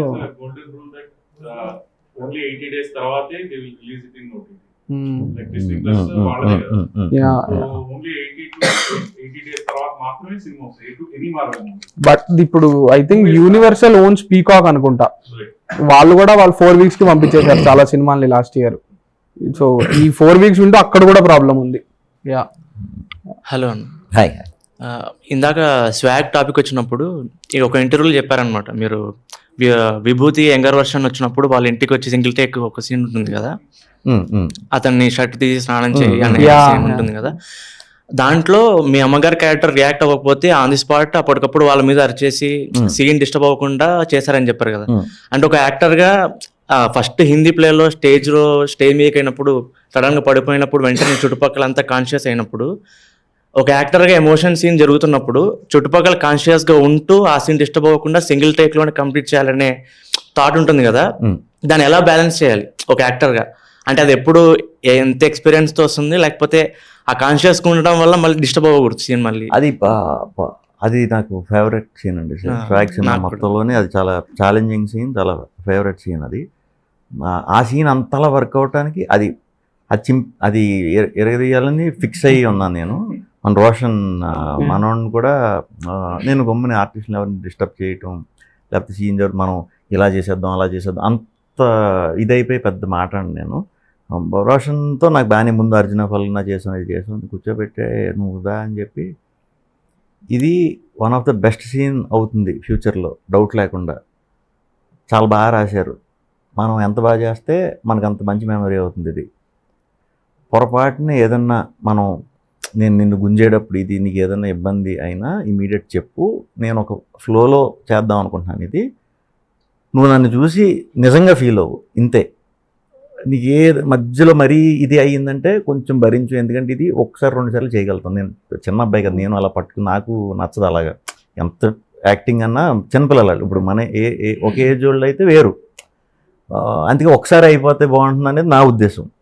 మొత్తం నీట్గా వివరించి సీన్ అంతా ఎవరికి చెప్పొద్దు, మిగతా వాళ్ళు ఎవరికి ఏం జరగబోతుంది ఏంటో చెప్పొద్దు, వాళ్ళు సడన్ రియాక్షన్ అన్నట్టే పెట్టి మొత్తం సెటప్ రెడీ చేసి నెమ్మదిగా అది మేము షూట్ స్టార్ట్ చేసిన second day, swag shoot start చేసిన సెకండ్ డే చేసిన సీన్ అది. నాకు ఫస్ట్ డే నేను హర్షిత్ ఫారెస్ట్ అండి, నిర్మల్ దగ్గర ఏదో ఊరది పల్లెటూరు, మేము వెళ్ళేటప్పుడు కొత్తగా ఏమన్నా ఇది చేద్దాం, కొత్తగా ఏమన్నా చేయాలి, ఏం పట్టుకోవాలి ఇది అంటే 70s ఇది ఏం పట్టుకుందాం ఇలా డిస్కషన్లో మాట్లాడుకుంటా వెళ్ళి ఆ గెటప్ అది కూడా మేము ఇక్కడ అప్పటికప్పుడు చేసుకుని వెళ్ళిందే ఏదైనా వేరియేషన్ చూపిద్దామని. సో ఊరు దాకా వెళ్ళిపోయాం. నాకు ఎందుకో ఆ ఊరు వెళ్ళే ప్రాసెస్లో కొంతమంది లేడీస్ పెద్దవాళ్ళు పాన్ లాంటివి తింటున్నారు. కాబట్టి అదో రకమైన కలర్ ఇదే అపీర్ అయ్యి నాకు అది చాలా బాగా అనిపించింది. ఇది మనం ఎప్పుడు వాడలేదు, ఇది ఏమైనా వాడదాం అంటే బాగుంటుంది వాడదాం, ఒక క్యారెక్టర్ దొరుకుతుంది కదా వాడదాం అని చెప్పి అడిగితే వాళ్ళు ఆవిడ ఏదో అమ్ముతున్నారు, ఒక చిన్న బాక్స్ స్టీల్ బాక్స్లో ఆకులు ఇవి పెట్టుకొని ఇంకోటి ఏదో ఉంటుంది కాదు సున్నమా సున్నం కాసు అది కలర్ వచ్చేదన్నమాట అది. సో ఇవి ఐటమ్స్ అని చూపించారు. ఓకే ఇదని తెప్పించుకు పెట్టుకున్నాం. అది బాడీ టెంపరేచర్ బట్టి దీన్ని బట్టి తినే ఇది పానే, కాకపోతే అంటే కోటింగ్ ఉండదు, స్వీట్లు ఏం ఉండవు, డైరెక్ట్ పానే. అది కొద్దిసేపు ఫస్ట్ టైం తిని చూసా. మామూలు పానలు తిన్నాను, ఇది తినలా, ఇది కొంచెం హార్డ్ ఉంది, ఏమి నాకు రెడ్ అవ్వలా. నేను రెడ్ అవ్వలేదంటే సరిపోదు ఇంకొంచెం వేసుకోవాలి అన్నారు. సరే నాకే అది ఇంట్రెస్ట్ అనిపించి నేనే తెప్పించుకుని ఆ రోజు షూట్ స్టార్ట్ అయ్యేలోపు ఒక 10 తినేసా. 10 తినేసి వెళ్ళేసరికి అప్పుడు రెడ్ అయింది. సీన్ మొదలుపెట్టాం, ఒక సీన్ మొదలుపెట్టాం, అదిరిపోయింది అనుకుంటున్నాం, గంటకు మళ్ళీ నార్మల్ అయిపోతుంది. సో అది ఫస్ట్ డే నాకు తెలియక అది ఎలా బ్యాలెన్స్ చేసుకోవాలో తెలియక 40-50 పానలు తినేసి పడుకునే టైంకి అది ఒరిజినల్గానే మొత్తం ఇది అయిపోయి రెడ్ అయిపోయి నాకు కలరే మారా. మీకు ఫోటో చూపిస్తుంది, షాక్ నా కలర్ నేను మారిపోయాను. అది కమిల్ ఫోటో అంటారు, ఐడియా ఉందా? ఇలా ఇప్పుడు ఫుల్ ఎండ, అది ఏప్రిల్ లాస్ట్ వీక్లో చేసాం. సో ఇప్పుడు మన రోషన్ గారికి మొత్తం కూర్చోబెట్టి మొత్తం చేసుకుంటా వెళ్ళి ఎరగదీద్దాం అనుకుని రెండో అది కూడా నాకు సపోర్ట్ చేసింది. నాకు ఆ కోపం రావడానికి ఇది రావడానికి ఒరిజినల్గా ఇది వచ్చేసింది. సో ఆ షర్ట్ తీసేయటం, కట్టుకొని లాగిసరటం అదంతా కూడా చాలా జెన్యూన్గానే హానెస్ట్గా వచ్చింది. అదంతా చేసేసి అయిపోయింది రా వెళ్ళిపోదాం, అయిపోయింది ఇంకోటి అడగరాళ్ళు అని చెప్పి పిలిచి భయ్యా అన్నాడు మళ్ళీ అశిత్ గారు. అరే 1 more అనుకునే టైంకి అసలు అందరూ షాక్ అయ్యారు. ఒకే టేక్ ఓకే అయిపోయింది. భయ్యపోయి ఏమైనా కట్టలు గిట్టడం అవసరం ఏం లేదు, నచ్చింది అందరికీ, అందరూ చాలా థ్రిల్ అయ్యారు. అక్కడి నుంచి ఇంకా స్వాగ్ అప్పుడు ఫస్ట్ బాలే కదా, ఎక్కడ తగలాలో అక్కడ తగిలినప్పుడు వచ్చే కాన్ఫిడెన్స్ వేరు ఉంటుంది కదా. టీం అందరూ ఒకసారి ఛార్జ్ అవ్వటం, ఇంక మళ్ళీ స్వాగ్ వెనక్కి తిరిగి చూసుకోలేదు. ఇంకా ఏ రోజుకి ఆ రోజు దడదల్లాడింది పర్ఫార్మెన్స్. ఇంకొక క్వశ్చన్, లాస్ట్ క్వశ్చన్. బిగినింగ్ కెరియర్లో కొత్త స్క్రిప్ట్ చేయాలనే థాట్ ఉన్నప్పుడు చేసుకుంటూ వచ్చారు కదా, అవి ఆ తర్వాత అట్లీస్ట్ ఒక బిగినింగ్లో అయినా ఒక కమర్షియల్ సినిమా చేద్దామనే ఆలోచన రాకుండా చేసుకుంటూ వచ్చారు. ప్రజెంట్ రీసెంట్గా సామాజిక అది కమర్షియల్గా బాగా హిట్ అయిపోయింది. ఆ తర్వాత కూడా మళ్ళీ కంప్లీట్ కాంట్రాస్ట్గా స్వాగ్ అని చేసుకుంటూ వచ్చారు. అలా ఎప్పుడన్నా ఒక టైంలో అన్న కమర్షియల్ బ్రేక్ వచ్చిన తర్వాత కూడా ఇప్పుడన్నా అటెంప్ట్ చేద్దాం ఒక ప్రాపర్ టెంప్లెట్ సినిమా లాగా, లేకుండా లైక్ అట్లీస్ట్ ఆ ఎఫర్ట్ అన్న ఆ స్క్రిప్ట్స్ అన్న వస్తున్నాయా, లేకపోతే మీరైనా ట్రై చేస్తారా? వస్తూ ఉంటాయండి, చెప్పలేము. అది మనం ఎందుకు ఏ రోజు ఓకే అంటాం, ఏ రోజు స్క్రిప్ట్ మనకి ఏది నచ్చుతుందో అనేది తెలియదు. అది 100% తెలియదు. ఒక్కోసారి ఏం చెప్పలేము, డైరెక్ట్ కమర్షియల్ సినిమా వస్తే చేసేస్తామేమో. బట్ ఇప్పుడు మూడ్ కమర్షియల్ మనకి వెరీ క్లియర్గా ఆడియన్స్ కూడా నువ్వు చేస్తే కాన్సెప్ట్ సినిమా చెయ్యి, లేకపోతే ఎంటర్టైనర్ చెయ్యి, లేకపోతే వరల్డ్ క్రియేట్ చేసి పెద్ద సినిమా చెయ్యి అన్నారు.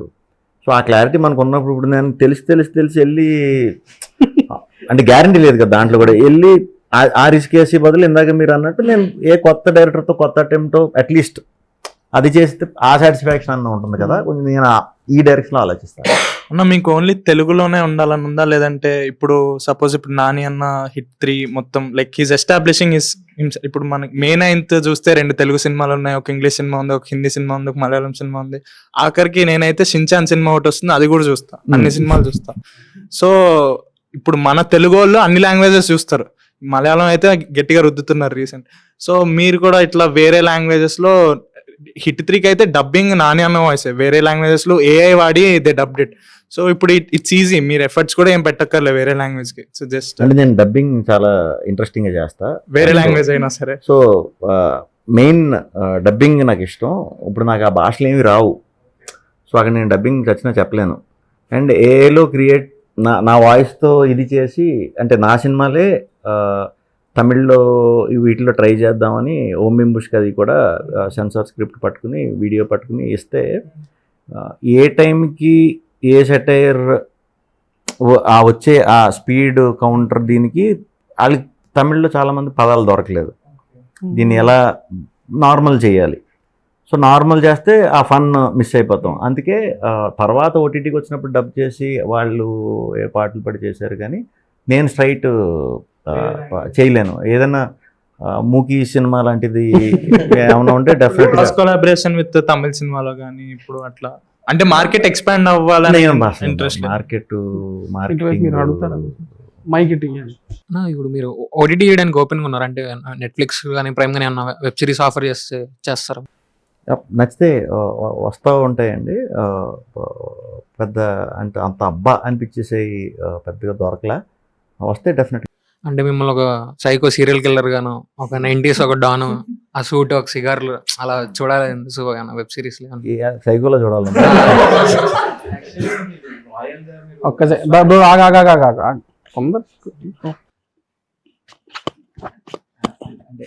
సేమ్ స్వాగ్ సినిమాలోనే సముద్రం వెనక మీరు ఇటు సైడ్ కళ్ళజోడు పెట్టుకొని cigar, that look was very చాలా రిఫ్రెషింగ్ అనిపించింది. అంటే అది చూసి ఓకే మనోడు ఇట్లా కూడా చేయొచ్చు అని. సో డిడ్ యూ థింక్ ఆ షార్ట్ మీరు మీకు అర్థమైంది నేను చెప్పి అట్లాంటి మీరు ఏమన్నా చూద్దాం అనుకుంటున్నారా అట్లాంటి జానర్ అన్న చెప్పినట్టు? రెట్రో లేకపోతే అంటే సైకో ఇవన్నీ అంటే ఏం తెలియదు. అంటే అట్లీస్ట్ ఒకసారి మనం ట్రై చేసి ఇలా బాగుంటానా లేదా అని చెక్ చేసుకుంటే తెలుస్తుంది. నేను ఇప్పుడే చెక్ చేసుకుంటా అయ్యాక ఏమన్నా బాగున్నట్టు అనిపిస్తే చేద్దాం మరి. హలో సార్, మీరు ఒక ప్రీవియస్ ఇంటర్వ్యూలో మెన్షన్ చేశారు మీకంటూ ఒక రైటర్స్ టీమ్ ఉందని. సో అది ఎలా వర్క్ అవుతుంది, మీరు ఇన్పుట్స్ కూడా ఎలా ఇస్తారు వాళ్ళకి? రైటర్స్ టీమ్ అంటే మీకంటూ ఉందని ఒకసారి మెన్షన్ చేశారు ఇంటర్వ్యూలో. సో అది ఎలా అసలు అది నాకు నేనే. ఓకే, టీమ్ సెపరేట్గా అయితే ఏం లేదు. మేబీ రైటర్స్తో నేను ఫస్ట్ వర్క్ చేయటమే మన వివేక్ ఆత్రేయ కానీ, హసిత్ కానీ, వీళ్ళు స్ట్రాంగ్ రైటర్స్. మన భాను సో ఒక్కొక్కసారి నేను వాళ్ళకి మేము ఏం షూట్ చేస్తున్నాం కంటెంట్ తెలియదు, ఇది తెలియదు, అది తెలీదు. ఒక్కొక్కసారి నాకు కీ సీన్ ఇది ఏ ఇంటర్వెల్ బ్లాక్ లేకపోతే మంచి మూమెంట్లో వచ్చే ఇది అన్నప్పుడు వీళ్ళందరికీ ఫోన్ చేసి ఈ సిచ్యువేషన్లో ఉన్నాం, ఏ డైరెక్షన్లో వెళ్తే బాగుంటుందో సలహా అందరికీ చెప్తా. వాళ్ళు ఆలోచిస్తారు, లేకపోతే ఒక్కోసారి ఇమీడియట్గా చెప్పి ఎక్కువ తీసుకోండి. ఇమీడియట్గా చెప్పితే కరెక్ట్, దీనికి ఆలోచించి చెప్పి క్యాలిక్యులేషన్ వేసి అంటే కరెక్ట్ కాదేమో అని నేను అనుకుంటా. వాళ్ళలో ఇమీడియట్గా చెప్పేది వివేక్. ఫట్మని నాకు ఆన్సర్ వచ్చేస్తుంది. అది ఎంటర్టైన్మెంట్ ఇలాంటి దాంట్లో అడుగుతా. హసిత్ దాని మీద కొంచెం మళ్ళీ రీసెర్చ్ చేసి 1 గంటకో 2 గంటలకో చెప్తాడు. భాను వాళ్ళైతే ఎంత సింక్ అంటే నాకు మీరు చెప్పండి సార్, నేను చెప్పిందే చెప్పేసి మీరు చెప్పండి ఇది బాగుంటుంది అలా బాగుంటుందని నాకు కాన్ఫిడెన్స్ ఇస్తాడు. ఇలా ఉండటమే తప్పితే సపరేట్ రైటర్స్ ఇలా ఏం చేయను. Okay, so second question, actually ఎవరైనా వాళ్ళ ఫ్రెండ్స్ దగ్గర ఉన్నప్పుడు చాలా కంఫర్ట్ ఉంటుంది సార్. కంఫర్టబుల్ పీపుల్ దగ్గర ఉన్నప్పుడు ఒక ఫ్లో వస్తుంది, అంటే హ్యూమర్లో, సెన్స్ ఆఫ్ హ్యూమర్లో. మీరు సేమ్ అలాగే ఉంటుంది స్క్రీన్ మీద. సో అది ఎలా పోర్ట్రే చేయగలుగుతారా? నీ ప్రాక్టీసా లేకపోతే మీరు అలాగే ఉంటారా బయట కూడా? ఆ ఈజ్ అండ్ బాడీ లాంగ్వేజ్ అది మనం ఫన్ చేసినప్పుడు కష్టం అని ఎందుకు అన్నానంటే, ఫన్ మనం ఒక్కళ్ళని చేసేస్తే ఎప్పుడు రాదు. పక్కన పక్కన కో యాక్టర్స్ ఉంటారు. అట్ ద సేమ్ టైం ఏదో ఒకటి నేను ఫ్రెండ్ కాబట్టి నేను ఏదో ఒకటి కెలకాలి, తక్కువ చేసి నేను గొప్పరా నీకంటా అని ఎక్కడో చోట కెలకాలి, వాడు నన్ను గెలకాలి. అప్పుడే మనం చూసేవాడు ఎంజాయ్ చేస్తాడు. అంతే కదా, ఫ్రెండ్స్ సరదా కొట్టుకుని చూసేవాళ్ళు కంపల్సరీ ఎంజాయ్ చేస్తారు. నేనే ఈయన గెలుగుతూ ఉన్నాను మొత్తం అంతా అంటే అది మళ్ళీ హీరో ఇలా వెళ్ళిపోతుంది. కామెడీ అది ఏదో రాసి ఫార్మేట్లో సెట్ చేసినట్టు ఉంటుంది. అలా కాకుండా ఆర్గానిక్గా రావాలంటే మాత్రం ఎక్కువ ఒక మంచి కో యాక్టర్ ఉండాలి మనకి. వాళ్ళకి మంచి టైమింగ్ ఉందంటే కనుక మాత్రం సూపర్. ఒకసారి చాలా అద్భుతమైన టైమింగ్ ఉన్న యాక్టర్లతో మనకి ఒక్కోసారి సింక్ సెట్ అవ్వకపోవచ్చు. నిజంగా ఆ సెన్స్ ఆఫ్ హ్యూమర్ ఉందని వాళ్ళకి తెలిసి వాళ్ళు స్ట్రాంగ్ ఇదేంటో తెలిసిన వాళ్ళు ఉంటే మాత్రం మనకు అలాంటి వాళ్ళు దొరికితే మాత్రం కామెడీ ఎరగదీసేది. నాకు అలా వెన్నెల కిషోర్ గారు నాకు దొరికారు. సూపర్గా సింక్ అయ్యారు. నేను సింక్ అవ్వరు అనుకున్నాను ముందు. అంటే ఆయన ఆల్రెడీ చాలా పెద్దగా కామెడీ ఇదంతా చేశారు, ఆల్రెడీ ప్రూవ్డ్. ఆయన కనిపిస్తే నవ్వుతారు. ఇప్పుడు నేను అంత ఈజీగా ఫ్రెండ్స్ కింద మూవ్ అవ్వను, వెళ్ళగలుగుతానా ఆయనతో ఎలా ఉంటుందని చిన్న డౌట్లు పడ్డాము. 1-2 రోజులకే మేము కలిసిపోయాము. ఇప్పుడు అసలు మా మా మా ఫ్రెండ్షిప్పే మీకు సినిమా మీద రిఫ్లెక్ట్ అవుతుంది. సూపర్. ఇంకొక 2 questions let's end. Hello sir, అంటే ఇప్పుడు మీరు ఒక యాక్టర్ కింద అంటే మీరు కెరీర్ బిగినింగ్స్లో సపోర్టింగ్ యాక్టర్స్ కింద చేశారు, తర్వాత మెయిన్ యాక్టర్స్ కింద వచ్చారు కదా. సో ఫ్యూచర్లో మీరు హీరోలా కాకుండా విలన్లా చేసే అవకాశం ఉందా? అంటే చేద్దాం అనుకున్నారు ఎప్పుడైనా? అంటే అవకాశం ఇస్తే చేసేస్తాను. ఏది విలన్ టైటిల్ పెట్టారు సినిమా తీస్తారు, ఆడే హీరో కనిపించాడు. అది అంటే పేపర్ మీద ఉన్నాయి అన్ని స్క్రీన్ మీద కూడా అదిరిపోతాయని అనుకుంటాం మనం. ఆ సినిమాతో అది నేర్చుకున్నాను. హైపోథెటికల్ గా ఒకవేళ మీరు వెంకటేష్ గారితో మూవీ ప్రొడ్యూస్ చేసే ఛాన్స్ వస్తే ప్రొడ్యూస్ డ్రీమ్ టీమ్ ఎవరిని తీసుకుంటారు? Director or villain or? Actually Venkatesh గారు ఎంత ఇది అవటంతో తెలిసి తెలియకుండానే నేను సురేష్ ప్రొడక్షన్స్లో 3-4 పడిపోయినాయి నాకు ఆ బ్యానర్లో సినిమాలు. ఆ విషయంలో వెరీ హ్యాపీ. ప్రొడ్యూస్ అలాంటి ఆలోచనలు లేవు, కానీ వెంకటేష్ గారితో యాక్ట్ చేయాలని కోరిక ఉంది. లేదా డైరెక్షన్ ఇచ్చినా కూడా రెడీగా దూకి చేసేస్తా. నేను చూద్దాం, ఒక 1 yearలో 2 yearsలో అలా ఆయనకు ఒకటి చెప్దాం మంచిగా అని కూడా అనుకుంటున్నా. నేను చిన్నప్పటి నుంచి ఆయన చూసిందే కదా. వెంకటేష్ గారి సినిమా చేశానంటే అర్థం ఫ్యాన్స్ అందరినీ సాటిస్ఫై చేయాలి, వాళ్ళు ఇది అది చాలా ఈజీగా చేసేయచ్చు. బ్రో డాడీ రీమేక్లో యాక్ట్ చేస్తే బాగుంటుందని నేను అవునవునవును నాకు చాలా బ్రో డాడీ ఒకటి డ్రైవింగ్ లైసెన్సా అప్పుడు మాకు చాలా వచ్చి మీరు చేస్తే బాగుంటుంది, మీరు చేస్తే బాగుంటుంది, మీరు చేస్తే బాగుంటుంది. మొన్న మధ్యన మేము ఒకటి అనుకునే చిన్న దీంట్లో ఇది అనుకున్నామండి, అది పూర్తిగా కుదరలేదు. నాకు తెలిసి డెఫినెట్గా ఆయనతో 100% యాక్టింగ్ అయితే చేస్తా పక్కగా.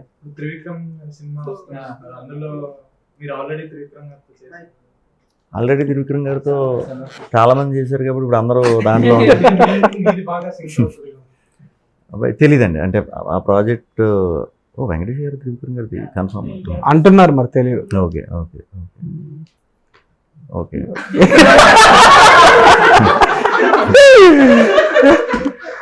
ఓకే విష్ణు గారు, థ్యాంక్ యూ సో మచ్ వచ్చినందుకు, అందరితో ఇంత ఫ్రెండ్లీగా ఇంటరాక్ట్ అయినందుకు. Thank you. All the very best. Thank you. Single releasing on May 9th. Thank you so much for coming to our office. Thank you. అందరూ 9th ని single వెళ్ళక్కల్లా చేసిపోయి నవ్వుకుని వచ్చేసేయండి. Thank you so much. ఒక్క second ఉండండి, photos తీసుకుందాం.